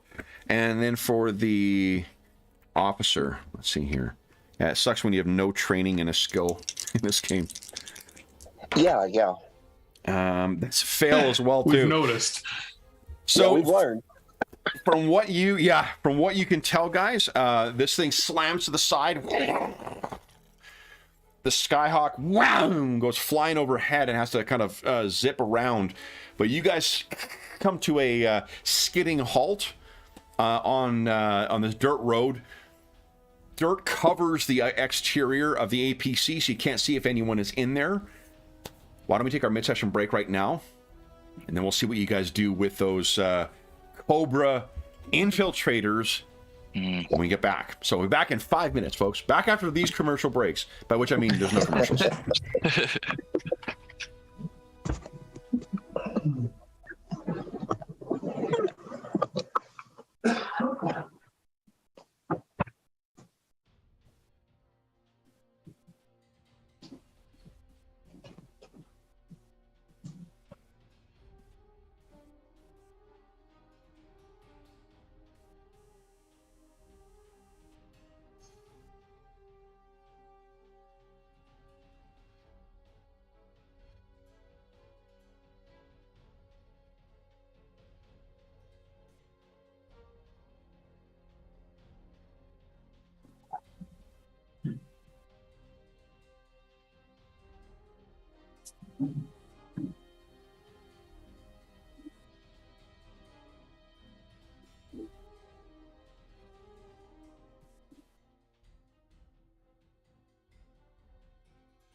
Wonder if Kevin had to take the dog out or something. Yeah, probably. Yeah, that's probably it.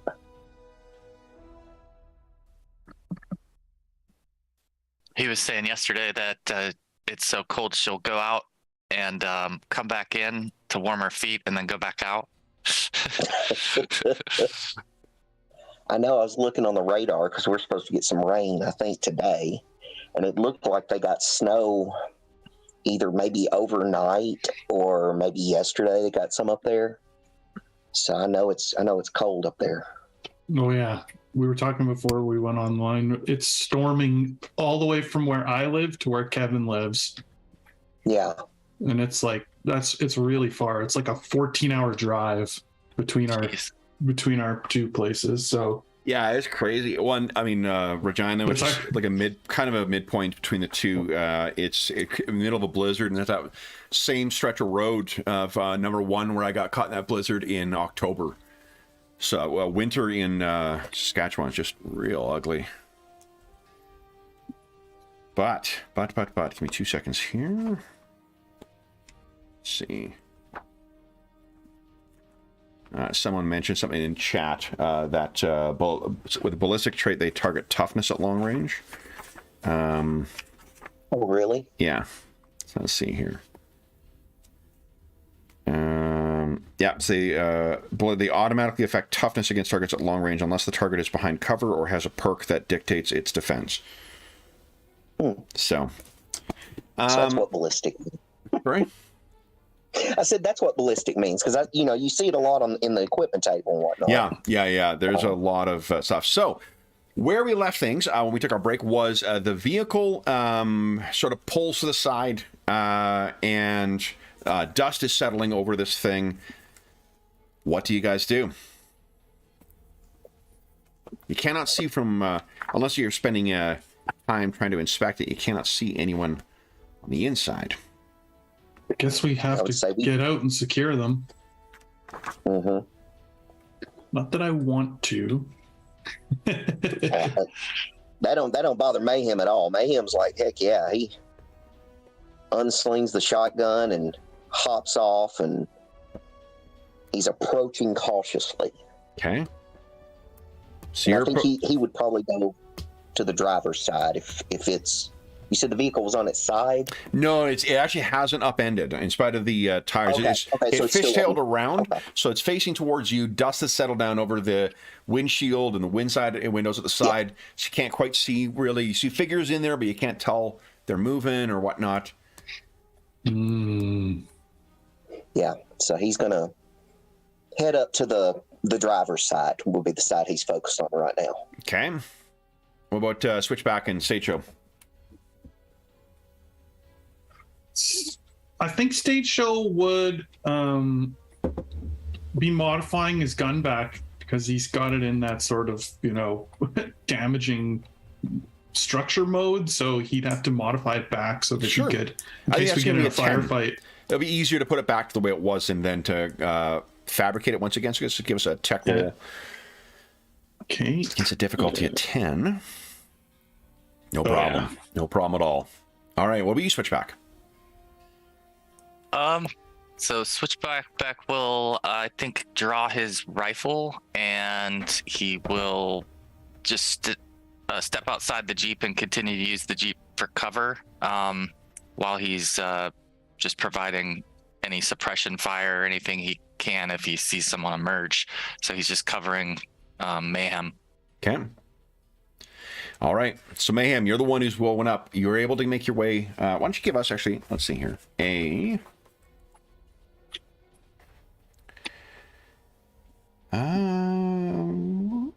alertness check, please. All right.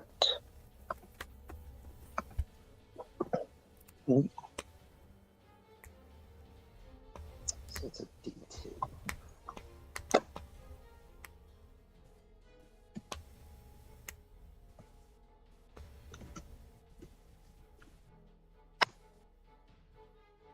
Okay.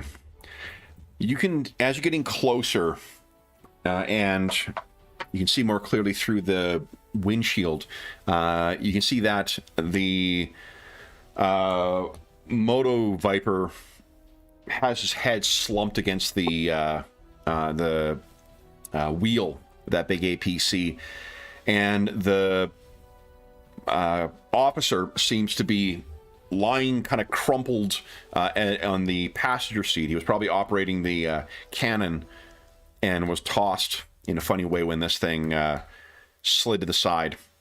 Neither of them seem to be moving. All right. Let's see. What do we want to do at this point? I mean, I guess we need to take them out of the vehicle first of all. So yeah, that'd probably be the next thing he does. Maybe probably open the door, grab the driver, and pull him out. So the driver seems to be dead. He's dead. Okay. Yeah, from the he took that hit for the vehicle early on, and that left him a little prone to damage when, and he did not roll well on his acrobatics check. So this guy, he has shuffled off the mortal coil, but I think you hear a low moan from the officer. Oh. So yeah, definitely. Let's see here. What's the best way to approach this?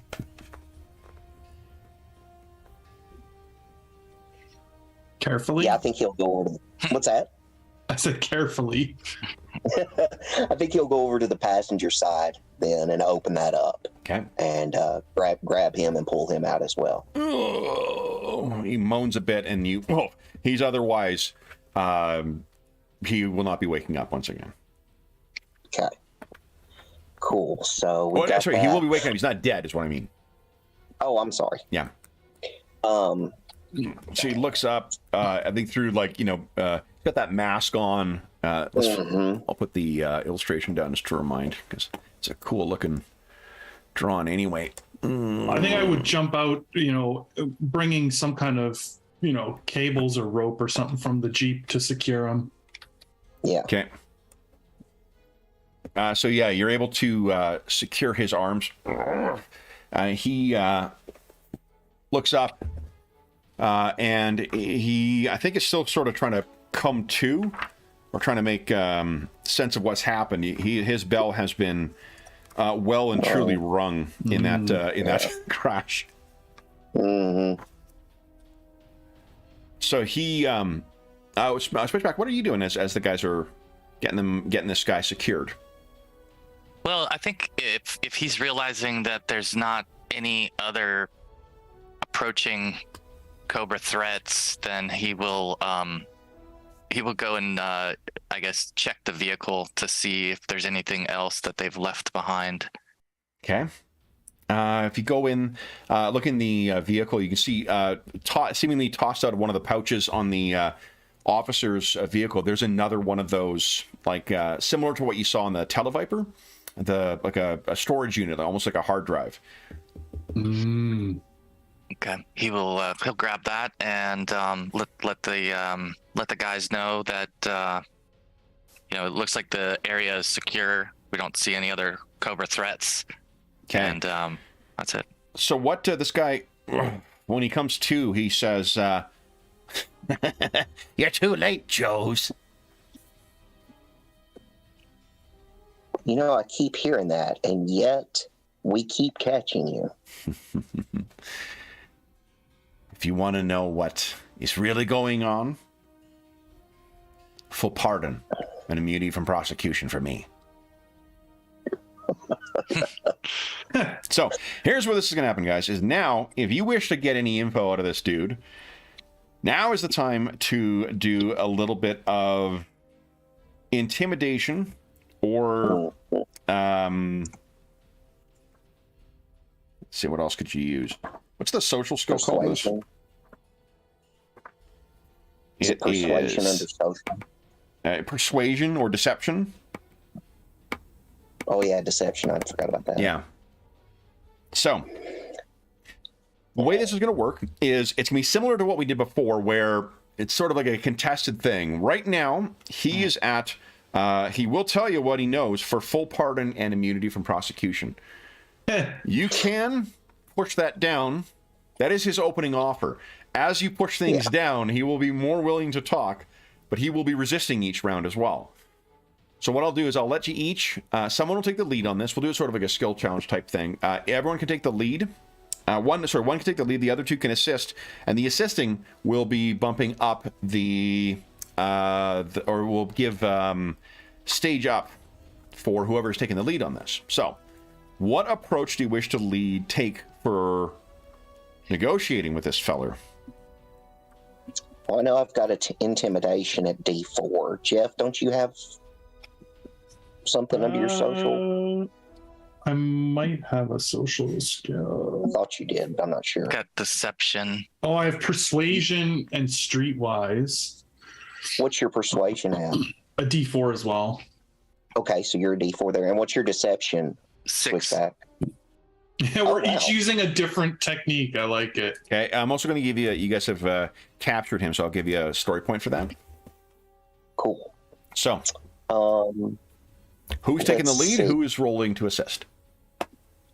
I think with your deception, I think Switchback should take the lead. And then Jeff and I can assist. That makes sense. I mean, intimidation is sort of the thing you hold for last sometimes, as a last resort. So maybe trying to trick them first would be, we could get more information that way. To decide what I think I'm going to rule is that deception will be targeting his cleverness, and intimidation would be targeting his willpower. So depending on whether you think this guy is more clever than he is, willful, that'll tell you which one is going to be an easier target number. I bet. And the reason I mention that is because I think that there are, I don't know if you guys have them, but there are definitely abilities you can get that'll allow you to determine what their defenses are. Oh, right. So I don't know if you guys have that. Skills. Or my whatever. Perks. Mm. I don't think I have any that would be applicable here. I'll double check. Well, no, that's a smarts test. Yeah, this isn't smarts. You have a strong ability to read people and their motivations, and due to how fast you've needed to make new friendships, you are a good judge of character. You gain an edge on social tests when attempting to gain insight into someone's motives, or to see if they're lying to you. So why don't we do this? Let's get I may not tell you, without a crit, I won't tell you the actual scores. Maybe let's see if you can get an insight into which is better, if this guy's more clever or if he is more willful. So I think this will be an alertness check, and you'll be able to apply that bonus. What is he, you get an edge on it? Ooh, that's nice too. Warfare Perception. Shoot, why did I roll away from it? I think you said it was an edge. Yeah, I'm pretty sure. An Yeah, edge, sure you yeah. said that. So Stacio, why don't you give us an alertness check? This will be What does an edge do? 2 dice. Edge is advantage. Advantage. Snag is disadvantage. Edge is advantage. Oh, like so an extra D20? Yes. Yeah. Mhm. And you Okay. take the better of the two. So give us an alertness check with an edge. Stacio. 2D20. So 15 And then is what's my your better. alertness? I don't have alertness. Okay, so actually you would just be rolling 1d20 then, because edge will cancel out. Okay. Oh, Yeah. it cancels out. Okay. Yeah. Oh, so it's 15 then, I guess. Okay. Well, no, because you don't get to pick the higher. You get to roll one dice. Oh, well, I was picking the first one. I wasn't picking the higher one. Okay. Tough to tell. Oh, there is one other option you could do, I guess. No. Is that right? No. All right, so you can't tell with this guy. I mean, maybe it's the mask, maybe it's the thing. You got no sense of whether this guy is more clever or if he's more, willful. Stage show. But it was a good effort. So, who is Switchback? You're taking the lead? Yeah, I'll take the lead. Okay. And I think essentially I'm going to start with his negotiation point and say, at best, you'll be spending the rest of your life behind bars. At best, friends. That doesn't sound like deception. That sounds like intimidation. Well, I'm starting from there, and I want to let him know that we've captured someone else from Cobra, and I'm hesitant to name anybody, but I would imagine that there would be some common name that might grab his attention, and I'm going to let him know that we have him in holding, and that he might be spending time with him in holding. So that's a different thing. That is deception. So why don't we... Does Mayhem or Stage Joe, do you have anything to add to that before we make his roll? What I'm looking for is if you give us a narrative reason for what you're adding in, we'll give you a chance to make a roll and try and assist. I think what Mayhem does at this point, what he wanted to do is take the dude's helmet and mask off. Okay. That's the first thing, is to uncover it. Okay. So make him feel. Sure. Yeah. Give us an intimidation roll, please. Okay. Damn. That is a 1, and you got 1 story point right now. Wait, that's a 1 on the D4, isn't it, Kevin? Yeah, but you can re-roll it, though. That as long as you've got any one can be re-rolled with the story point. Oh, okay. Well, yeah, if you want. I mean, there's only 1 story point right now, so I'll leave it to you guys to decide. Mechanically, all you're rolling for right now is to give a step up for Switchback's roll. Yeah, so that's kind of what I was thinking. I would rather save that maybe in case he needs it on his roll. Okay, so you take this guy's mask off. He just gives you he's a nondescript white guy in his mid-30s. Just gives you a hateful look. I'm gonna pull out the Cobra comm that I hacked into their little that shows. I'm gonna say we've been on to you from the beginning. Is all I'm gonna add to that. Okay. So I think that show him that we were on into his comms. I think that's a persuasion. Okay. Okay. So give us a persuasion check. D4. Let's see here. Oh, damn. Of course. Oh my god! Okay. Decided to hate us. But I mean, but of the dice to roll a 1, the skill dice is the one to roll it on because it's only a fumble on the D20. So this guy doesn't seem to be terribly plussed one way or the other. So Switchback, you're just gonna be rolling flat deception here. Okay. So whatever your deception is, go ahead and give us a roll.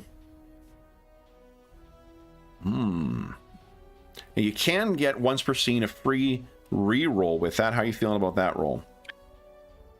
I don't feel great about that roll. I think I will re-roll. Go right ahead. All right. There we go. That's better. Hey. So let me compare this to his defense. Appropriate defense. Let's see here.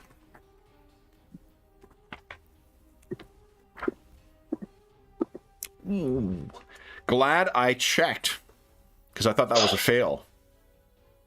That's actually a success.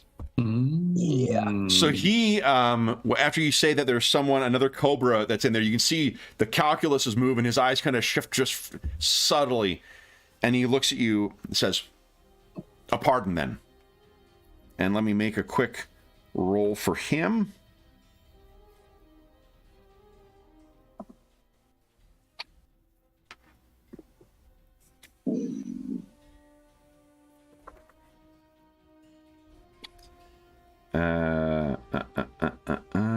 Okay, so then he...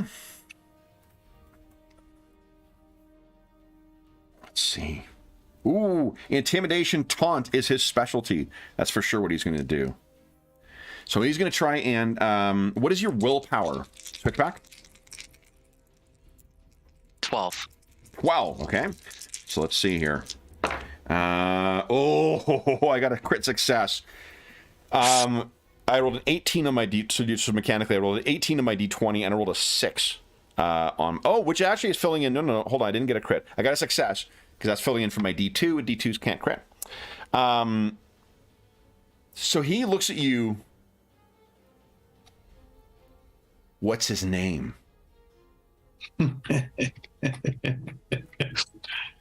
Man says, full pardon and immunity.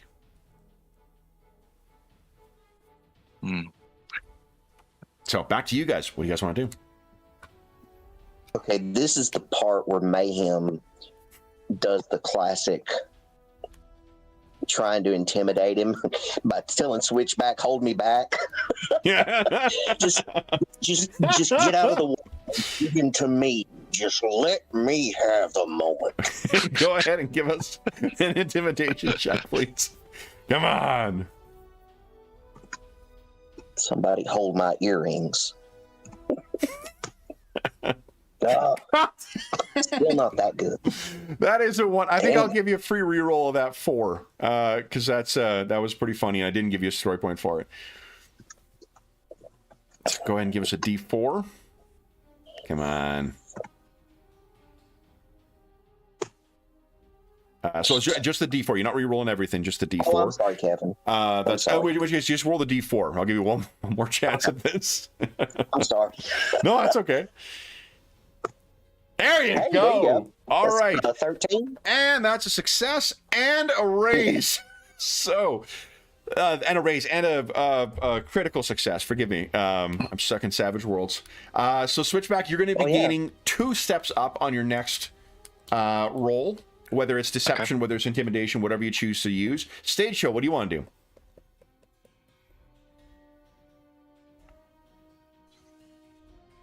I'm gonna try the second attack, like the second hack that I never did on the comm that I got from the hacker girl, the one that I failed, to see if I can get more information that we can use here. Because yeah. Okay. Not really intimidating. I'll use the target number of her cleverness for this. Okay.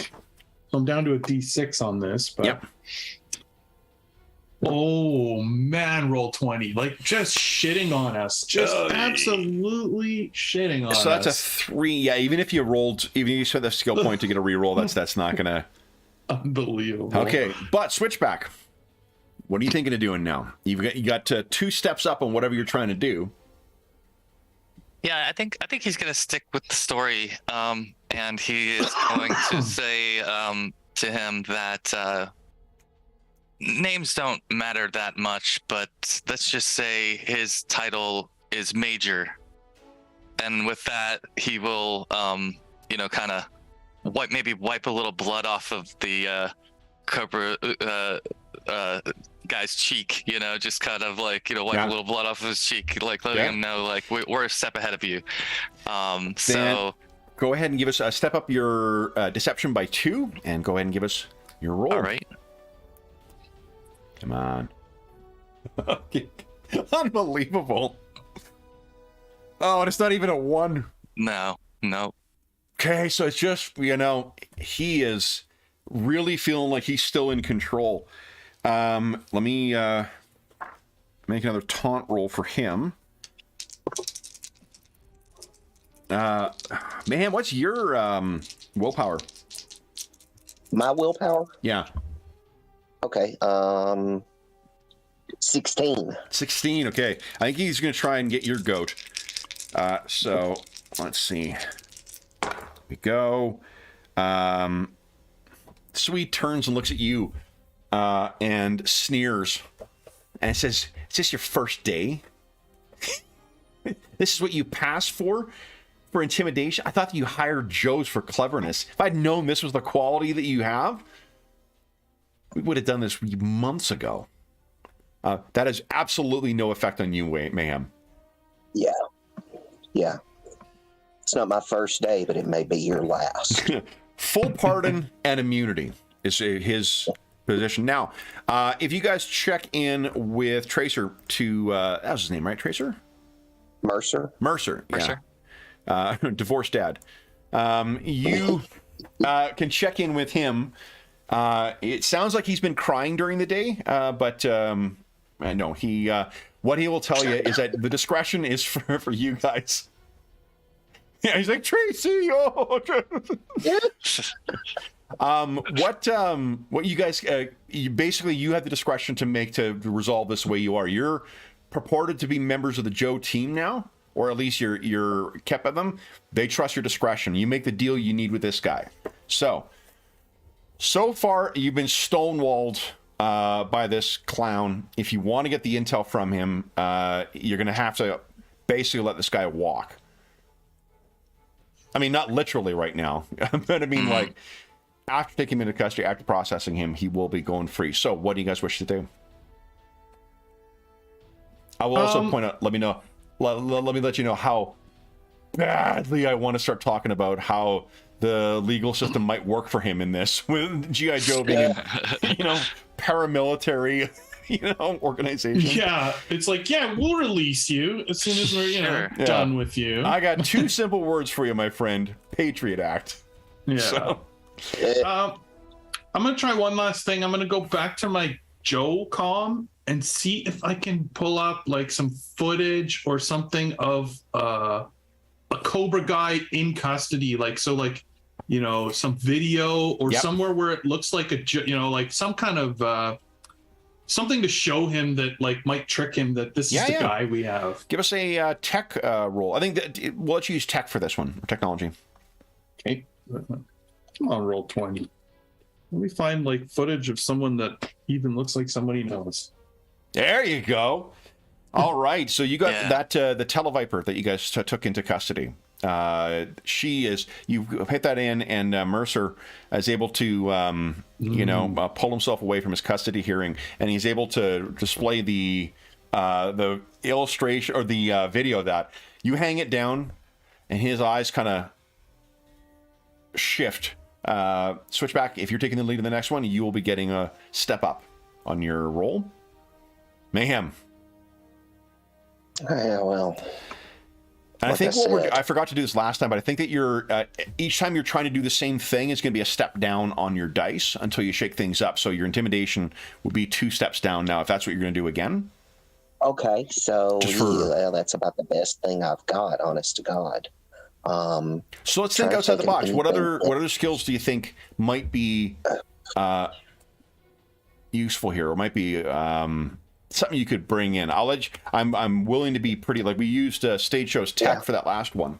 I'm definitely willing to.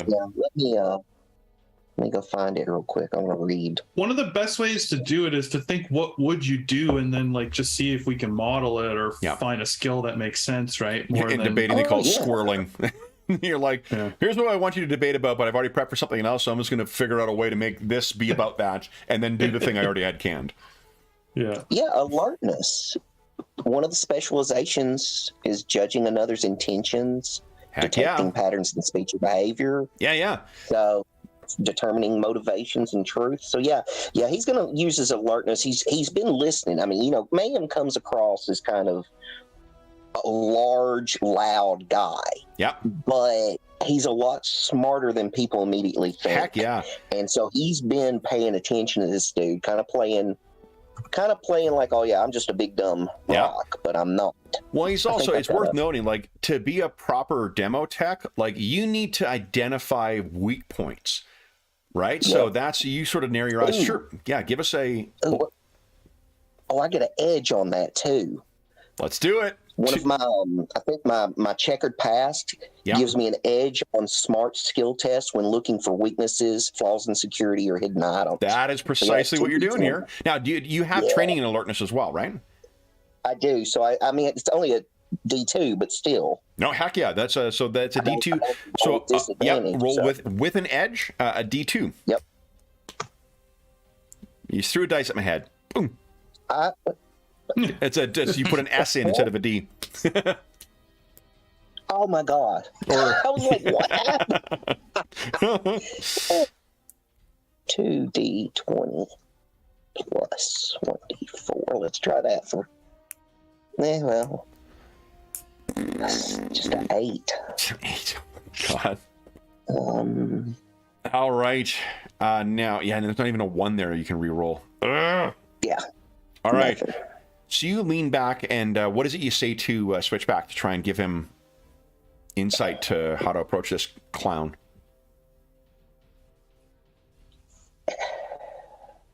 See, what can I say that would not be appropriate?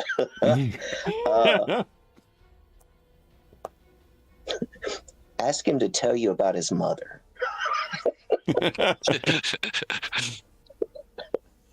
So, Switchback, you're getting All one. right. You get one step up. Wait, one step up from Seicho, right? Yeah. Yeah. There's two. Yeah. It's this Okay. one. And you have. It looks like you've got 2 story points. So if you wanted to roll with specialization, you could do that as well. Yeah, I think it's time. And I think he'll try to take Mayhem's direction a little bit with this and say, you're right, your mother would miss you. We should probably set you free. And after all, you're worthless to the Joes. We have as much information as we need. Okay. So that'll be the route he'll take, and he'll specialize this role. Okay. Oops. Look at that. Oh my God. Goodness gracious. A 1. And the 2 Are is you coming from a... kidding me?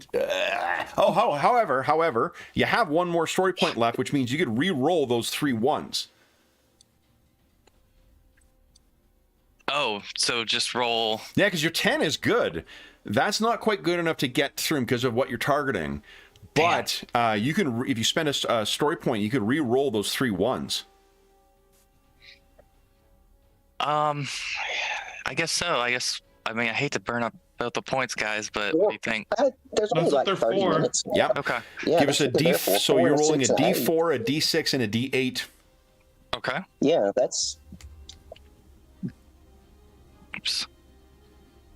Let's And, see. Come on. Beating this guy right now is sort of our main objective here. So Oh, it doesn't work that way. Okay. I gotta do one at a time. You could do an ad with them. D4. Okay. Oh. There you go. 3, 4, All right. 5. So he looks at the, I picture Stage Show still holding up the screen with this Televiper. The helmet's taken off, and you can see it's a young woman in her late 20s. Kind of looks at that, looks at you, and says, a reduced sentence then. Now, you can push it. If you don't accept this, then I'll make my roll for him. See if he can move himself back up in the negotiations again. Or you can take this for what it is. What do you think? There is more room to go here. You have found... Are you seeing this as the as good as you're going to get? Or is this the chink in the armor that you're going to be driving your will through? I feel like I'd be fine with telling him he can have a reduced sentence, to be frank, because I feel like the information is, Switchback's new code name is Prison Reform. Good cop, bad cop. Yeah, so Switchback, you guys can maybe stand back and you have a moment to talk amongst one another? yeah, well, and I think that my view of Cobra is sort of like you said, Kev. Like these people are kind of brainwashed a little bit, and so getting them out and showing that we take the high road, the Joes, I think is a good thing, right? They wouldn't be given leniency by Cobra, so if we can give them some leniency and show them that we're better than Cobra, that's a good thing. I don't know. That's what Stage Show thinks. Okay. Mayhem? I still want to punch him in the mouth, but that's just me. You can punch him in the mouth. Just make it That's look what like an I accident. was like, okay, you take the deal, that's fine. I'm still going to punch him.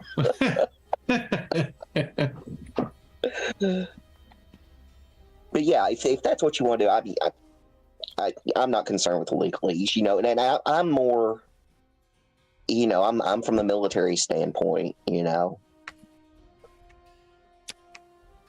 He's an enemy combatant.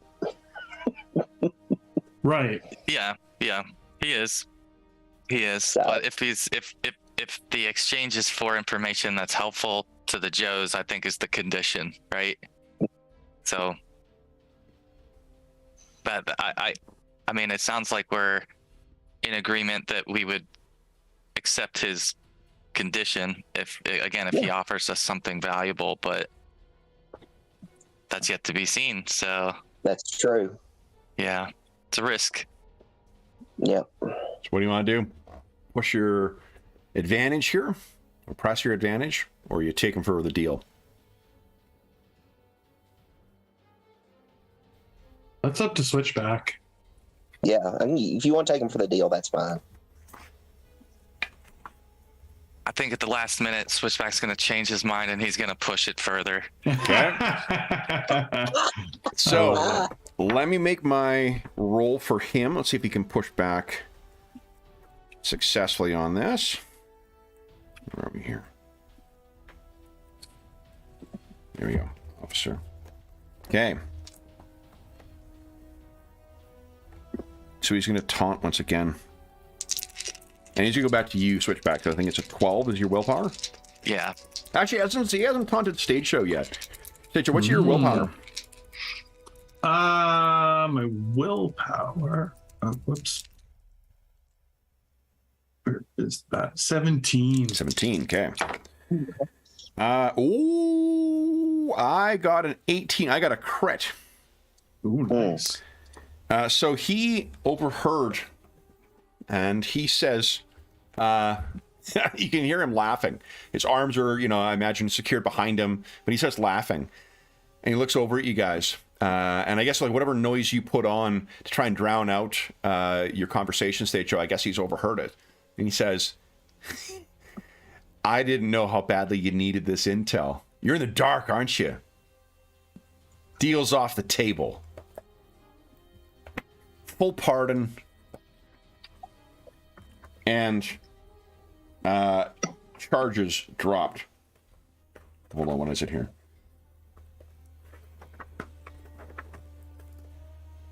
Full pardon and immunity from prosecution. That's the deal, Joes. Take it or leave it. Getting under your skin there, Stage Show. So, guys, what do you want to do? I think Switchback's ready to hand the mic to Mayhem.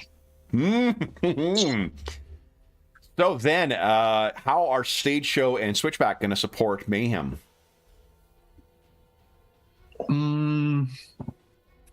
You have not taken the lead, Mayhem, on intimidation, and you have shaken things up once again, so I'll let you go back to full on your intimidation score. Okay, good. I was wondering.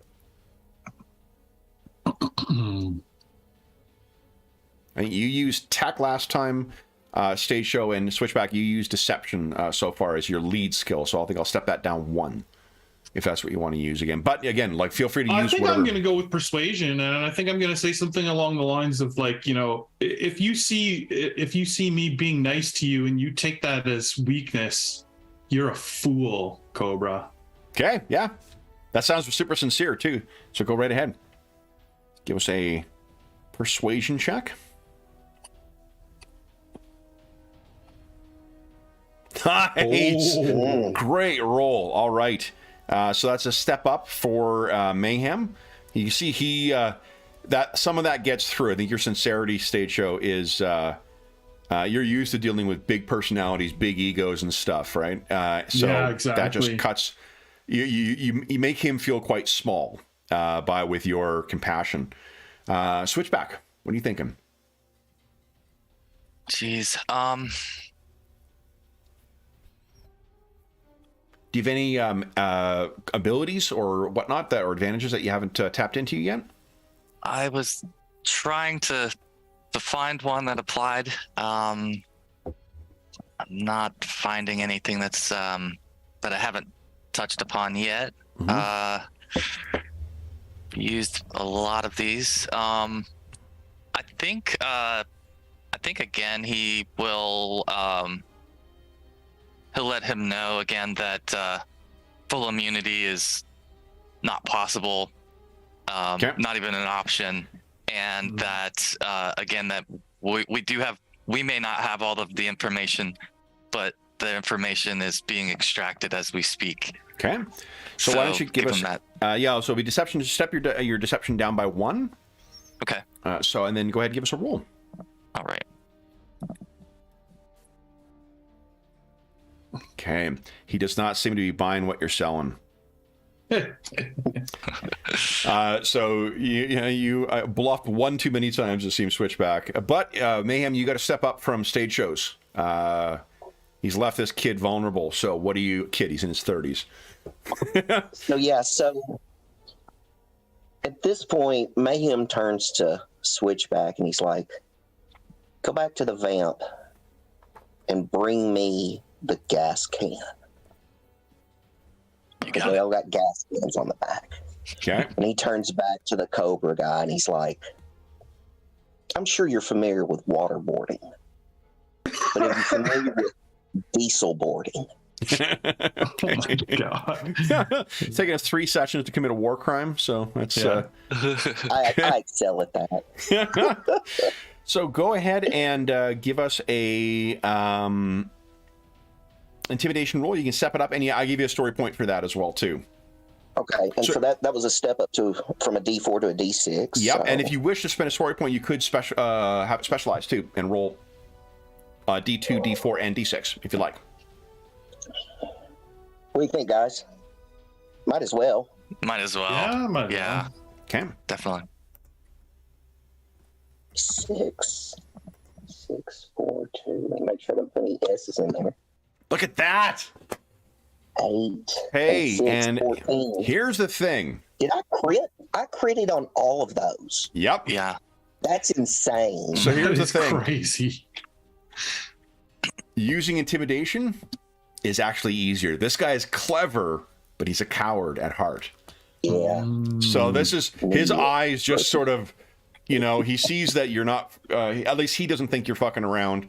And he says sheepishly once again, reduce sentence.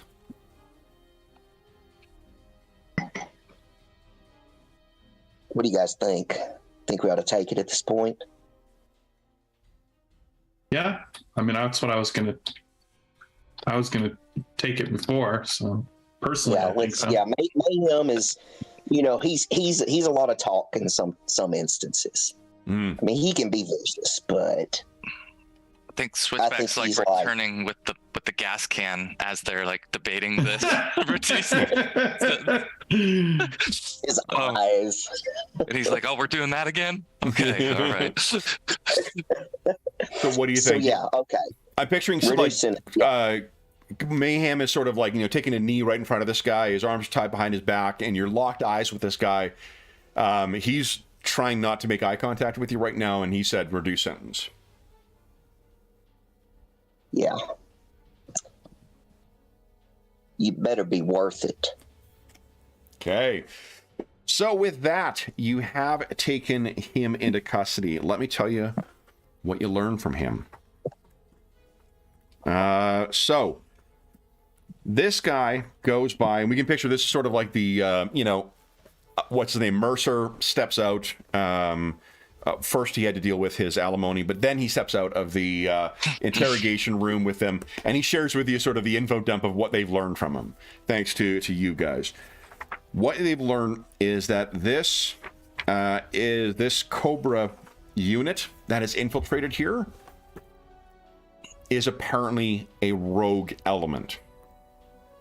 They call themselves, I think it's Scar Squadron. Or Scar Squad? What is it here? Interesting. They...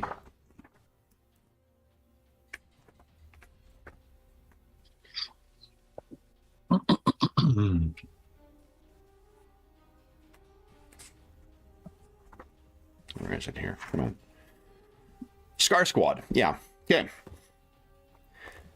Each of them has a code name as well. Beef was the drone operator. Grease Wheel was the the now dead Moto Viper. This guy calls himself Faceless. He was apparently an aide-de-camp to Cobra Commander, and because of a distinctive bit of scarring, this guy, I guess, Cobra Commander decided he was too easy to ID, and Cobra Commander tried to kill him. Faceless was too smart for that. He took out the assassination squad and then made contact with these other 5. And deciding rather than to go on the run or try and rejoin regular society, he would demonstrate his deal or his importance to Cobra Commander. He made a deal with Destro's... What is the organization called? Mars? Mars, yes. Made a deal for a Mars satellite to be... ready to receive a intel and to deploy a electromagnetic weapon. Their plan was go in, snatch a bunch of intel from GI Joe's mainframe in the pit, and then transmit that stuff back through the Mars satellite and prove themselves worthy of serving Cobra Commander once again. It seems he has misjudged his abilities. Maybe if we act quickly, we could supply them with some false information. That's definitely possible, yeah.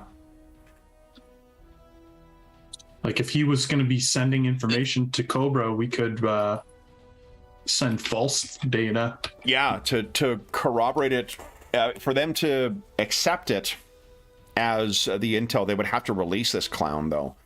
Because he's doing that to buy his way back in. If he's in custody, right? What do you think? Well, we could discuss that. He's being. It seems like an opportunity to infiltrate Cobra. Yeah, he wants to stick it to Cobra Commander. Well, why don't you let GI Joe help you instead of acting against us? So you misunderstand. He doesn't want to stick it to Cobra Commander. He's trying to prove, like this again, like speaking of that brainwashing stuff. Yeah. Right. Even though he tried to kill him, he still thinks he can prove his value to Cobra Commander by bringing him this extra intel. Like that's how deep down the well these guys go. Then he's probably useless as far as help to us. So yeah, it might be more. It might be plausible to impersonate him. Or something along those lines. Well, let me throw this out there. What do you guys think of what you do know is that there is a Mars satellite that was expecting to get an upload at a certain point.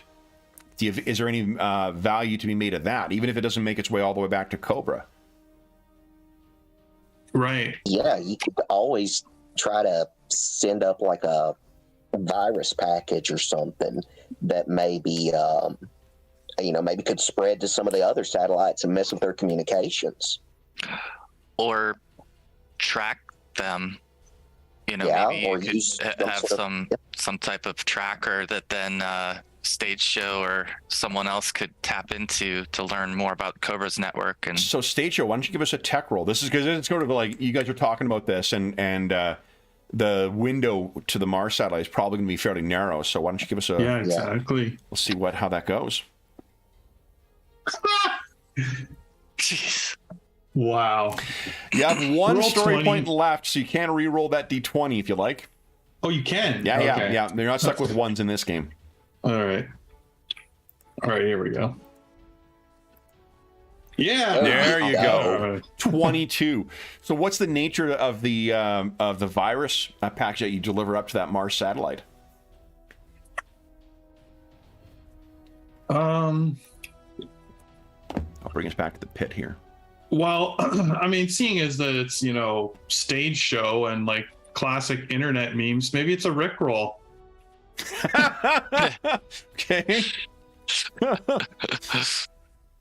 So yeah, we well, I guess that what that means then is you're not going to be listening in, right? You're just clowning them. Yeah, we're just clowning them. Okay.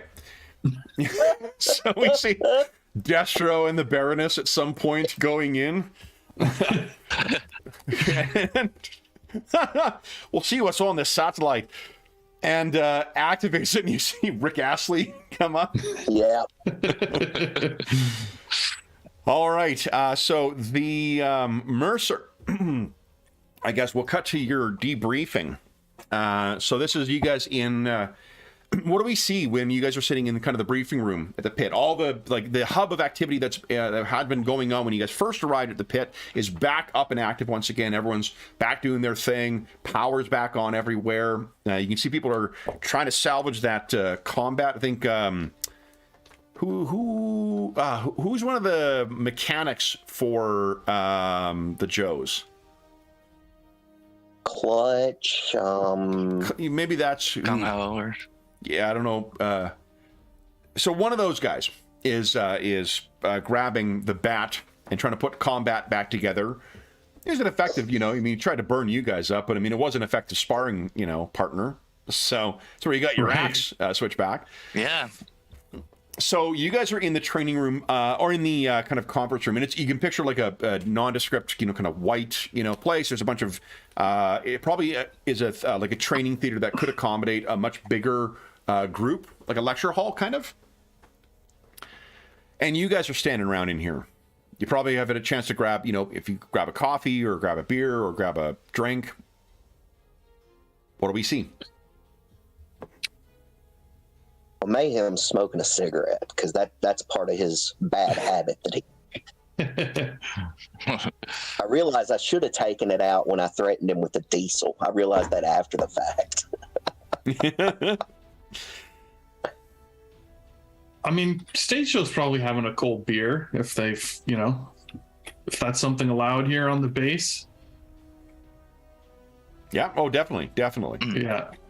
Yeah, I think Switchback would be probably looking at the map, like starting to think, he's starting to get wanderlust. Like he's someone who's an adventurer and likes to be outdoors and like feels like he's been in the pit now for a couple of days. So he's just like, we got to get, track these guys and find out where they're at. And he's just looking at the map, imagining all the places Cobra could be. Mm-hmm. Well, Mayhem. Yeah, he's just having a smoke, drinking a beer. Okay. So you guys are relaxing, yeah. So Switchback seems to be the one, the only one that's up and more agitated when the door opens and Mercer walks in. And he looks at you all and says, by all means, don't stand up in the presence of an officer. He walks over and he takes one of the beers from, from the 6-pack or 12-pack or whatever you guys have, cracks it open and sits down. So, you finish up your training, you finish up your qualifications, and we managed to give a little bit of a middle finger to at least someone adjacent to Cobra. I'd say that you boys have passed your orientation with flying colors. So the question is then, you want to be a Joe?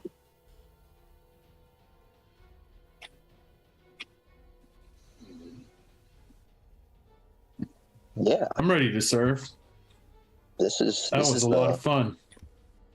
I'm here to stop evil, and Cobra is full of it. I'd rather not be anywhere else, except out there looking for them. Mayhem?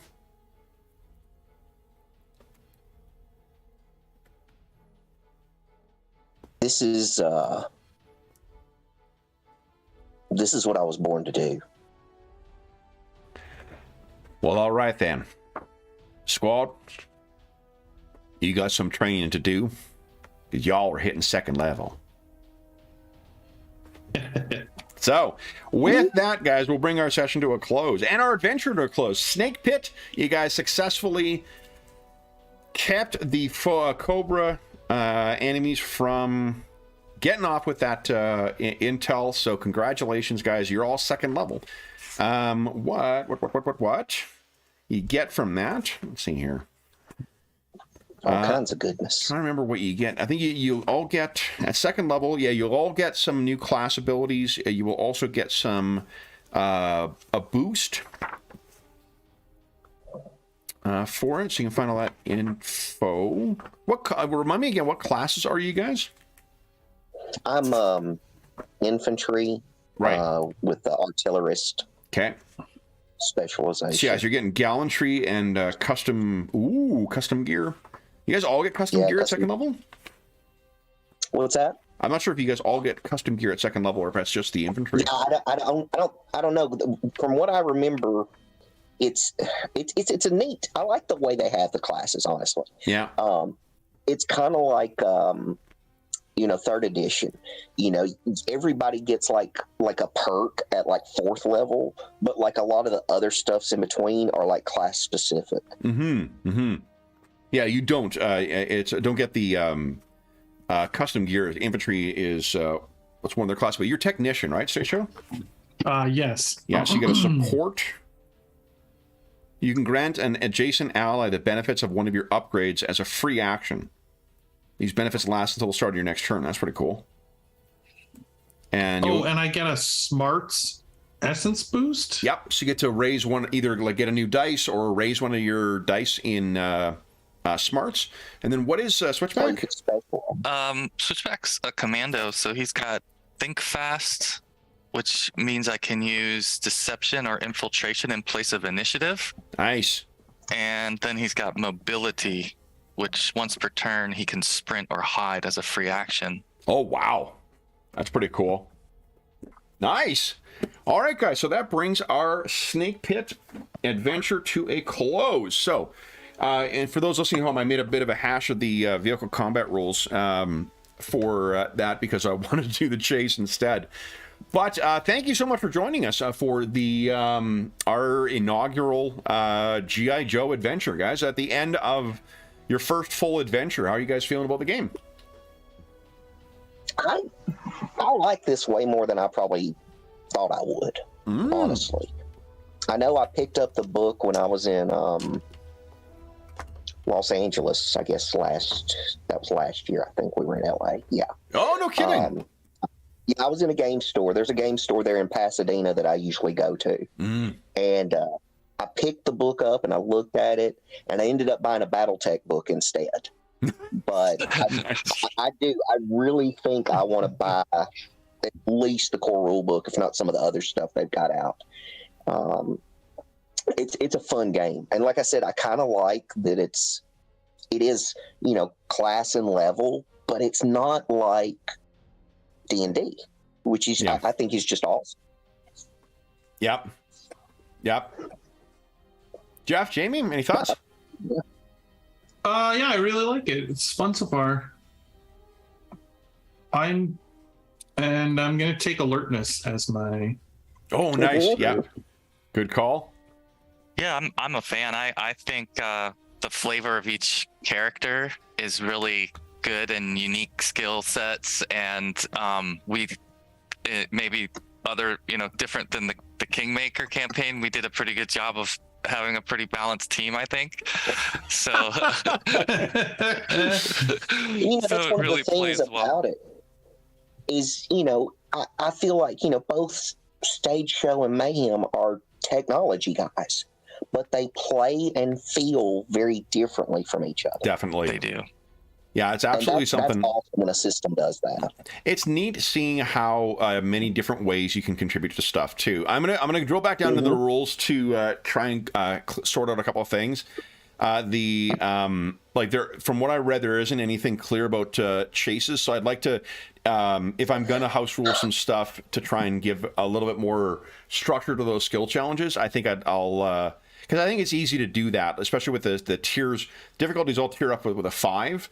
So, if you're working towards a single target, a goal, and I just said a 10 will give you 1 success, and then each increment of 5 gives you an extra success towards things. That's a kind of a fun way to use the existing rules, but do something different with them. Especially if we're going to be doing more than just like running around and shooting stuff. Because I think you guys are quite good at that stuff. I like the quasi tech kind of like near future sci-fi element to it that your characters have too, because it allows us to do some fun, like almost like comic booky stuff, to just be like, wow, you're gonna do whatever the fuck, comic book or film hacking as opposed to like real world hacking, right? Yeah, I feel it's it's kind of, I guess, what was I thinking of, like spy movies, James Bond, Mission Impossible, and especially Mission Impossible is probably a real good analog. Absolutely, yeah. With the the fuzzy Mission Impossible tech movies. Yeah, it's like none of the shit really exists, but it still feels grounded in a real world, like a recognizable modern day world. Yes. Yeah. Yes. Awesome. Cool. Well, then, any closing thoughts on stuff? I enjoyed the way that the negotiation played out too. Like the dice were the thing that fucked you guys over as far as the negotiation was concerned. I guess that's one thing. Is how do you guys feel about the way story points work in it? Because the fact that you can only re-roll when you've got a 1 on it. I'm not sure how and it's not anything wrong with the game. It's just it's the fit of the game to the players and the table. For us and the way we play with a lot of our other narrative metacurrency, I'm not sure. I think I understand what they were going for with it, with having the only rerolls on a 1, but I would be inclined to allow rerolls with any spending of story points. What do you guys think? Here. Like, do you like the fact that you're sort of stuck with those? With whatever comes, because I mean there's a lot of games that's an attraction for it, and there's a lot of games that don't have that narrative metacurrency, but we do play with that in a lot of our games. What do you guys think? I mean, I've been okay with the way it's worked so far. It's felt back and forth, you're succeeding on some stuff, but you're not, Yeah. You don't want everything to be an auto success or, Yep. Or not an auto success, but you want a balance, I find, in a game like this. Yeah. Is it still capped at 3 though? At all times, or story points? Is it not capped? I don't think it is capped. You start with 3 because there's 3 players, and I start with 3 because there's 3 of you. But I don't know if there's a cap for it. No, there's no, because I had 4 story points at one point. Okay, yeah. I mean, it seems like certainly seems more on the heroic side if it's allowed, for non-1s. And maybe it's too soon to say if that's was the number one factor. If it would have changed things, it's hard to say. Like, I feel like with the limited amount we had plenty of opportunity to tap into them. We didn't always do that. But yeah, I guess it's I could see going both ways. I think if you're trying to make the Joes a little more heroic, give them the chance to do it all the time. And if early on Cobra, us being not as experienced and Cobra being very powerful, kind of feels more like we're battling uphill a little bit, which is good for the theme. Yeah, so we'll give it, we'll give it more time with it before we make a call one way or the other. And also, I forgot that when you roll a fumble on your skill check, you get a story point for that as well, for the players. So that's another way to get the story points in. Okay. I think I just need to get in the habit of awarding them more often too, so you guys can have a nice pool.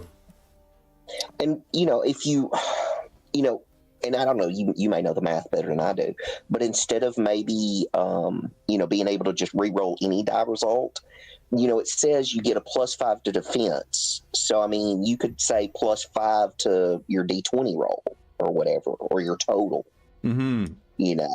Or you could be less than that, but that's just an idea. Yeah. No, I mean, like the way they work. We play with luck in our C&C games, and those like that. I don't ever feel that unbalances things. Right, like if you made it almost like luck, like it was +2 to a roll that's already happened. So when you're really close, if you have a story reason for like how your character sort of pushes through, spend the story point after the roll to get +2 to your result. Because when you're like, oh, that's so close, because that's something I do like in C&C, where you can sort of fudge rolls where it's appropriate or exciting, Yeah, and that's the thing I sometimes. was thinking, is just because like the game is the source material is extremely cinematic, and you're supposed to be hyper competent. Right. So you know, this is closer to like a Star Trek level of competency than it is like a starting adventuring group. I like Yeah. as a perfect example today would have been like how when Stage Show kept, over and over just helping to get us close enough to finally get that shot. If he would have missed that shot, a story point there to try again or add to the roll would have made a lot of sense, right? Like we spent all that time building up to that moment, and then for him to just shoot Yeah. and miss is Yeah. kind of so anticlimactic. It's like, great. Yeah. Yeah, and you're choosing to make use of a limited resource at that point too, because by using your skill points there, that means you can't avoid a fumble at some later point, Right. if you rolled a 1. So yeah, let me think about it. And then one other one we could do it if we want to keep it a little swingy, is do what you do in, like 3rd edition did this a lot, as did D20 Modern, as does Amazing Adventures, where you get a dice and you roll a dice. Oh, And then you add that. right. So it's not a guaranteed success. So you're still kind of risking things, but you'd roll like maybe a D6 and add that to the result. So you're not guaranteed to add a +2 or a +5. Right. You're still risking it. And you can, from what I can remember, you're unlimited in how many story points you can spend. So you can blow through them all if you want. Keep stacking Right. on Like to you that. could just keep rolling D6s. If it's a really huge moment for the team, we Yeah. can just like blow a stockpile of story points to succeed at something. Yeah, and I can, and I'm not really worried about the what do you call it? The challenge, like, because I can always make things more challenging in it anyway. So I never worry about the narrative meta currency with how much we've played with them in other games. Yeah. So cool. All right. Then any closing thoughts before we launch into our outro? Not for me, no. How did this vehicle No, I combat feel? Did you guys feel you had a handle on what was going on and what you were doing each round? Yeah. Yeah. There's another system, and I can't remember what other. I don't know if it was maybe the old Star Wars D6, but there was a system that was kind of like that, where it's a question of how many steps away are you? Yeah. That was not necessarily map based. Yeah. So yeah, There's quite a few. Yes, Fantasy Flight Star Wars does that. D20 Star Wars, the Saga does something similar with abstracted ranges in one option of it. Gosh, there's a lot of systems that have adopted that kind of abstracted range thing, which I think is really good. I think it's an easy way to not rely on a map, and also like to avoid. I think vehicle combat. I love, and I say this as someone who loves BattleTech. BattleTech is not a role-playing game, and it doesn't have the tension that you should be getting from that. So as soon as you start getting a car or whatever else on a mat and are moving it around and measuring turn distances, I feel like it's losing the drama and the momentum that comes with a role-playing game, and gets closer to the kind of excitement you get with a tabletop board game. And there's nothing wrong with that. It's a different kind of pacing and a different kind of immersion you get from that. So I like that we can do that, because I think that fits a little better. One thing I will say, I'm not crazy about how they do damage and stuff, and maybe we just need to play with it more, but the damage mechanic in it feels really, it hasn't grokked to me yet, because you guys feel like, maybe because you don't have a healer as well too, but your health goes down so quick. Like I was one shot away from taking down 2 of you. By Right. the end of Yeah, the we're thing. just running around with one hit point all the time. Yeah. Yeah, and then the I fact think that the big thing. Go ahead. Go Well, I ahead. was saying, the fact is, so the APC, and I imagine this fits just sort of narrative. There's no doubt a reason for this, but the APC had its best defense was a 15, and its health was a 5, and it didn't have heavy armor. The Skyhawk had its best defense was an 18, and it had 6 health. And that just doesn't feel right for me.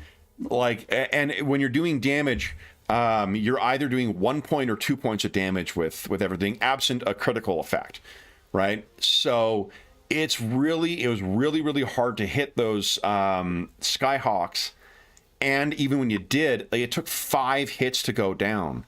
And that feels like it's a tedious chore to get through that stuff. I hand waved it and made him a minion. I just had like 1 health. 1 health, they go down. And maybe we haven't played with it long enough too, but that is something I'm going to flag, is like, let's keep an eye on that and see if it feels...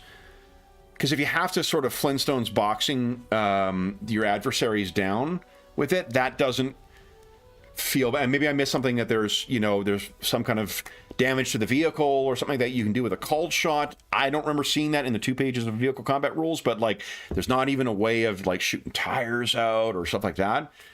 That just feels like the rules don't support what would be happening in the fiction. And an APC is not a tank necessarily, but it's kind of halfway there. I don't know how an aircraft would take more damage and more shots to go down other than the others, than a ground vehicle would. So I don't know. Yeah, that's a good point. I mean, that's part of how they designed it. I mean, that's on the... Yeah, and there's got to be a reason for it. I think the biggest thing for me is recovering health. Yeah, I think that's the big question mark, and it's not question mark, so I'm saying, but I feel like if you could have something like a short rest or something, like, just as an example, like I've got conditioning at +2. Like, if you could do like a short rest and get 2 health back because you have 2 conditioning. Yeah. As opposed to, resetting everybody. That way it's still, you're still representing getting worn down in long things. Yeah. Because healing, maybe, so like you said, maybe it's not as deadly. As a standard action, the way it works is every 6 hours of sleep during a 24-hour period, you recover all damage and you recover 1 essence point if you take an essence damage. In addition, as a standard action, science skill test can restore health to living creatures and tech skill to robots and machines. The difficulty is 5 + 5 per health you want to restore. So you could do like a quick patch job of DC 10, which difficulty 10 is like a standard difficulty. If you really want to patch someone up, there's that. So like that there is an option for that, kind of like PF2, where outside of combat you could quickly do this shit, patch yourself up, and then get yourself back in the fight. We just didn't think to do that between the two, the 2 fights. And then, is there a restriction on how often you can do that?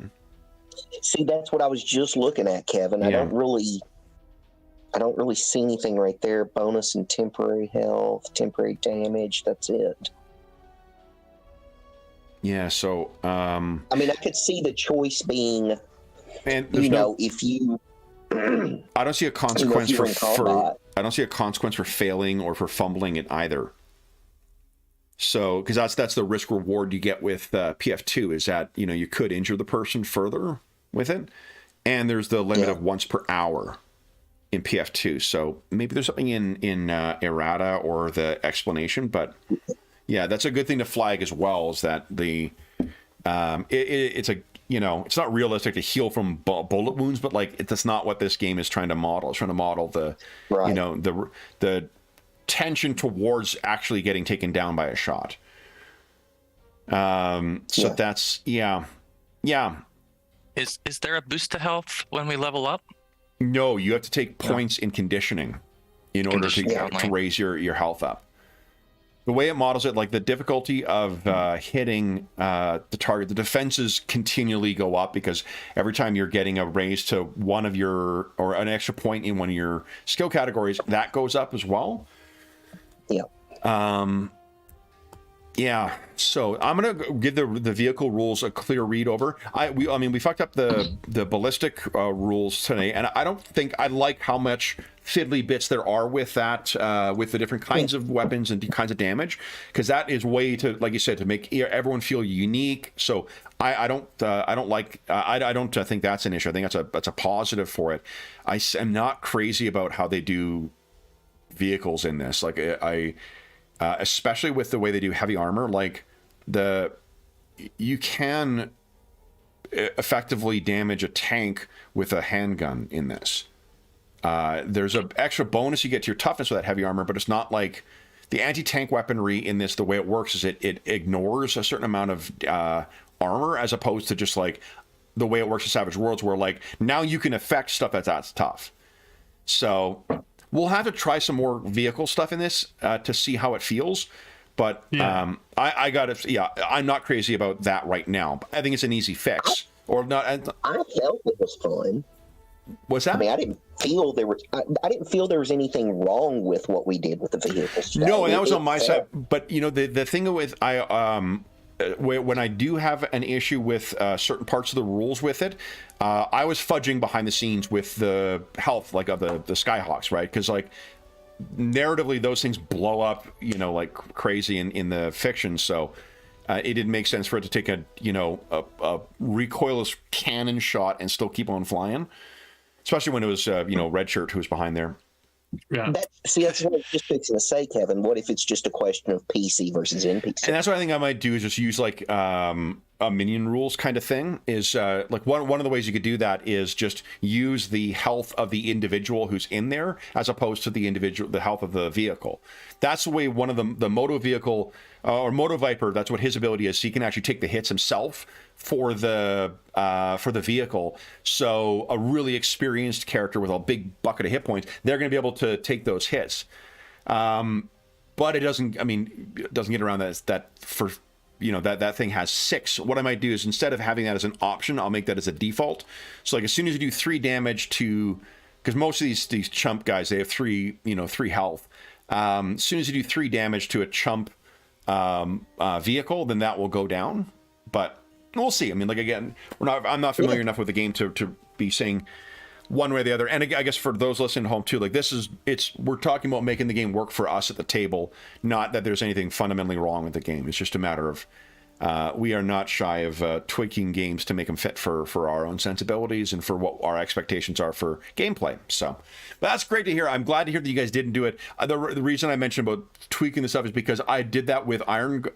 When we played Iron Kingdoms, I kept fudging stuff behind the scenes until it got to the point where like I was making up so much shit on the side rather than just like telling everyone like, look, we need to rework this part of the game. I don't want to run into that problem with this game because it is there's a lot of stuff about it that I really do like. I'm not crazy about how vehicles work in it right now. Okay. So Makes sense. But anyway, so any closing thoughts, guys? And then we'll get with her through our outro. No, I'm good. It's an awesome setting. Definitely. Yeah. So then, for those, like I said, I mean, it's. Oh, go ahead. Oh no, never mind. No, go ahead. As you said, you get closing thoughts. Say, I was thinking about it this week. You know, there's so many fictions. You know, there's the comic book, there was the cartoon, there's been movies, animated and live action, and I feel like the game doesn't really pick any one of those. Yeah. And so we've, kind of like I was saying before, we've got more freedom for it to feel how we want it to feel. Exactly. Kind of like you said, or I was saying, like the Mission Impossible. So yeah, that's what I think about the setting. I like how they don't pigeonhole you. Definitely. Into, you know, you shoot blue lasers or red lasers, or you know, you shoot actual guns, or you know, whatever. Yeah. So. Well, I'm going to read through the pre-made adventures seem to lean a little more heavily in the direction of the cartoons, because there's a lot of stuff that they make use of that are clear, like, and I mean, incorporating toys and stuff like that is pretty fun, but they do incorporate a lot of the like Serpentor era stuff into it, and I'm not as crazy about that. Yeah, I'm not sure. We might our next mission might be that Emerald Oubliette, or it might be something custom. But we'll see. A nice short little mission as your first actual voyage outside the pit might be a fun thing. And I like your thinking of Mission Impossible. So we'll see. Okay. So then for those listening at home, thank you so much for joining us for our for either this part or the whole part of our Snake Pit game or adventure. As is always the case, if you have any comments, questions, or concerns regarding the session, the game, or the campaign we're playing, please don't hesitate to leave a comment in the comment section of the video, and I'll endeavor to reply in a timely fashion. There is also a link down below to the Dungeon Musings Discord server, and we have channels there. I don't think we have one for GI Joe, but we have channels there dedicated to most games we run on the channel, as well as a ton of other. There's an assorted games channel that we talk about GI Joe on. There's also a ton of other great channels. There's a Find a Group channel. There's information about conventions. There's a really awesome community that's built up over there, and you are more than welcome to join us. There's also a link down below to our friends at Noble Knight Games, who I purchased my copy of GI Joe from. Noble Knight Games is the preeminent retailer of hard-to-find and out-of-print RPGs in North America. The preeminent unionized retailer of hard-to-find and out-of-print RPGs in North America. Not only do they have an amazing selection of new role-playing games, board games, and card games, excuse me, now they also have an unmatched selection of hard-to-find and out-of-print RPGs, and if they don't have in stock what you are looking for, you can often put it on a want list, and they will send you an email when it comes in, and you can pick it up. If you do make a purchase through Noble Knight Games, be sure to enter the code THEMUSE at checkout. You can find that down below in the description of the video. That will save you 10% on a $10 or more purchase through there, and they have quite a few deals for shipping in the U.S., not North America. Canada, we're stuck paying our what do you call it, our import taxes, but they've got some pretty great deals for shipping in the continental United States. There's also a link down below to something called Heroes Save Villages. That is the charity fundraising campaign we run on the channel. It benefits the SOS Children's Villages International charity, a really amazing organization active in over 130 countries, benefiting over 80,000 orphaned and abandoned children, including ongoing relief efforts at the time of recording in Ukraine and the surrounding countries. There are any donations, I should say, that go through that link go directly to SOS Children's Villages International. None of it goes to the channel or any other middleman. It just goes to help out the kids who benefit from SOS Children's Villages International's activities. And as a small way of saying thank you, we have two ways. One of them is if you donated $10 or more since January, then you will have an opportunity to vote on the first half year of our year-long campaign of charity sessions called the Year of Ill Omens. We have had one of those so far, Raiders of the Lost Arcana, and that was completely shaped by donors who voted on what types of characters we were playing, what game we used, what era we were going to play in, what specific time period. We are doing that right now too. Voting will be closing this weekend for our second session, but if you donated $10 or more to the Hero Save Villages campaign, you'll still be able to vote on one more component of that next session and then vote on all of them for the next session as well.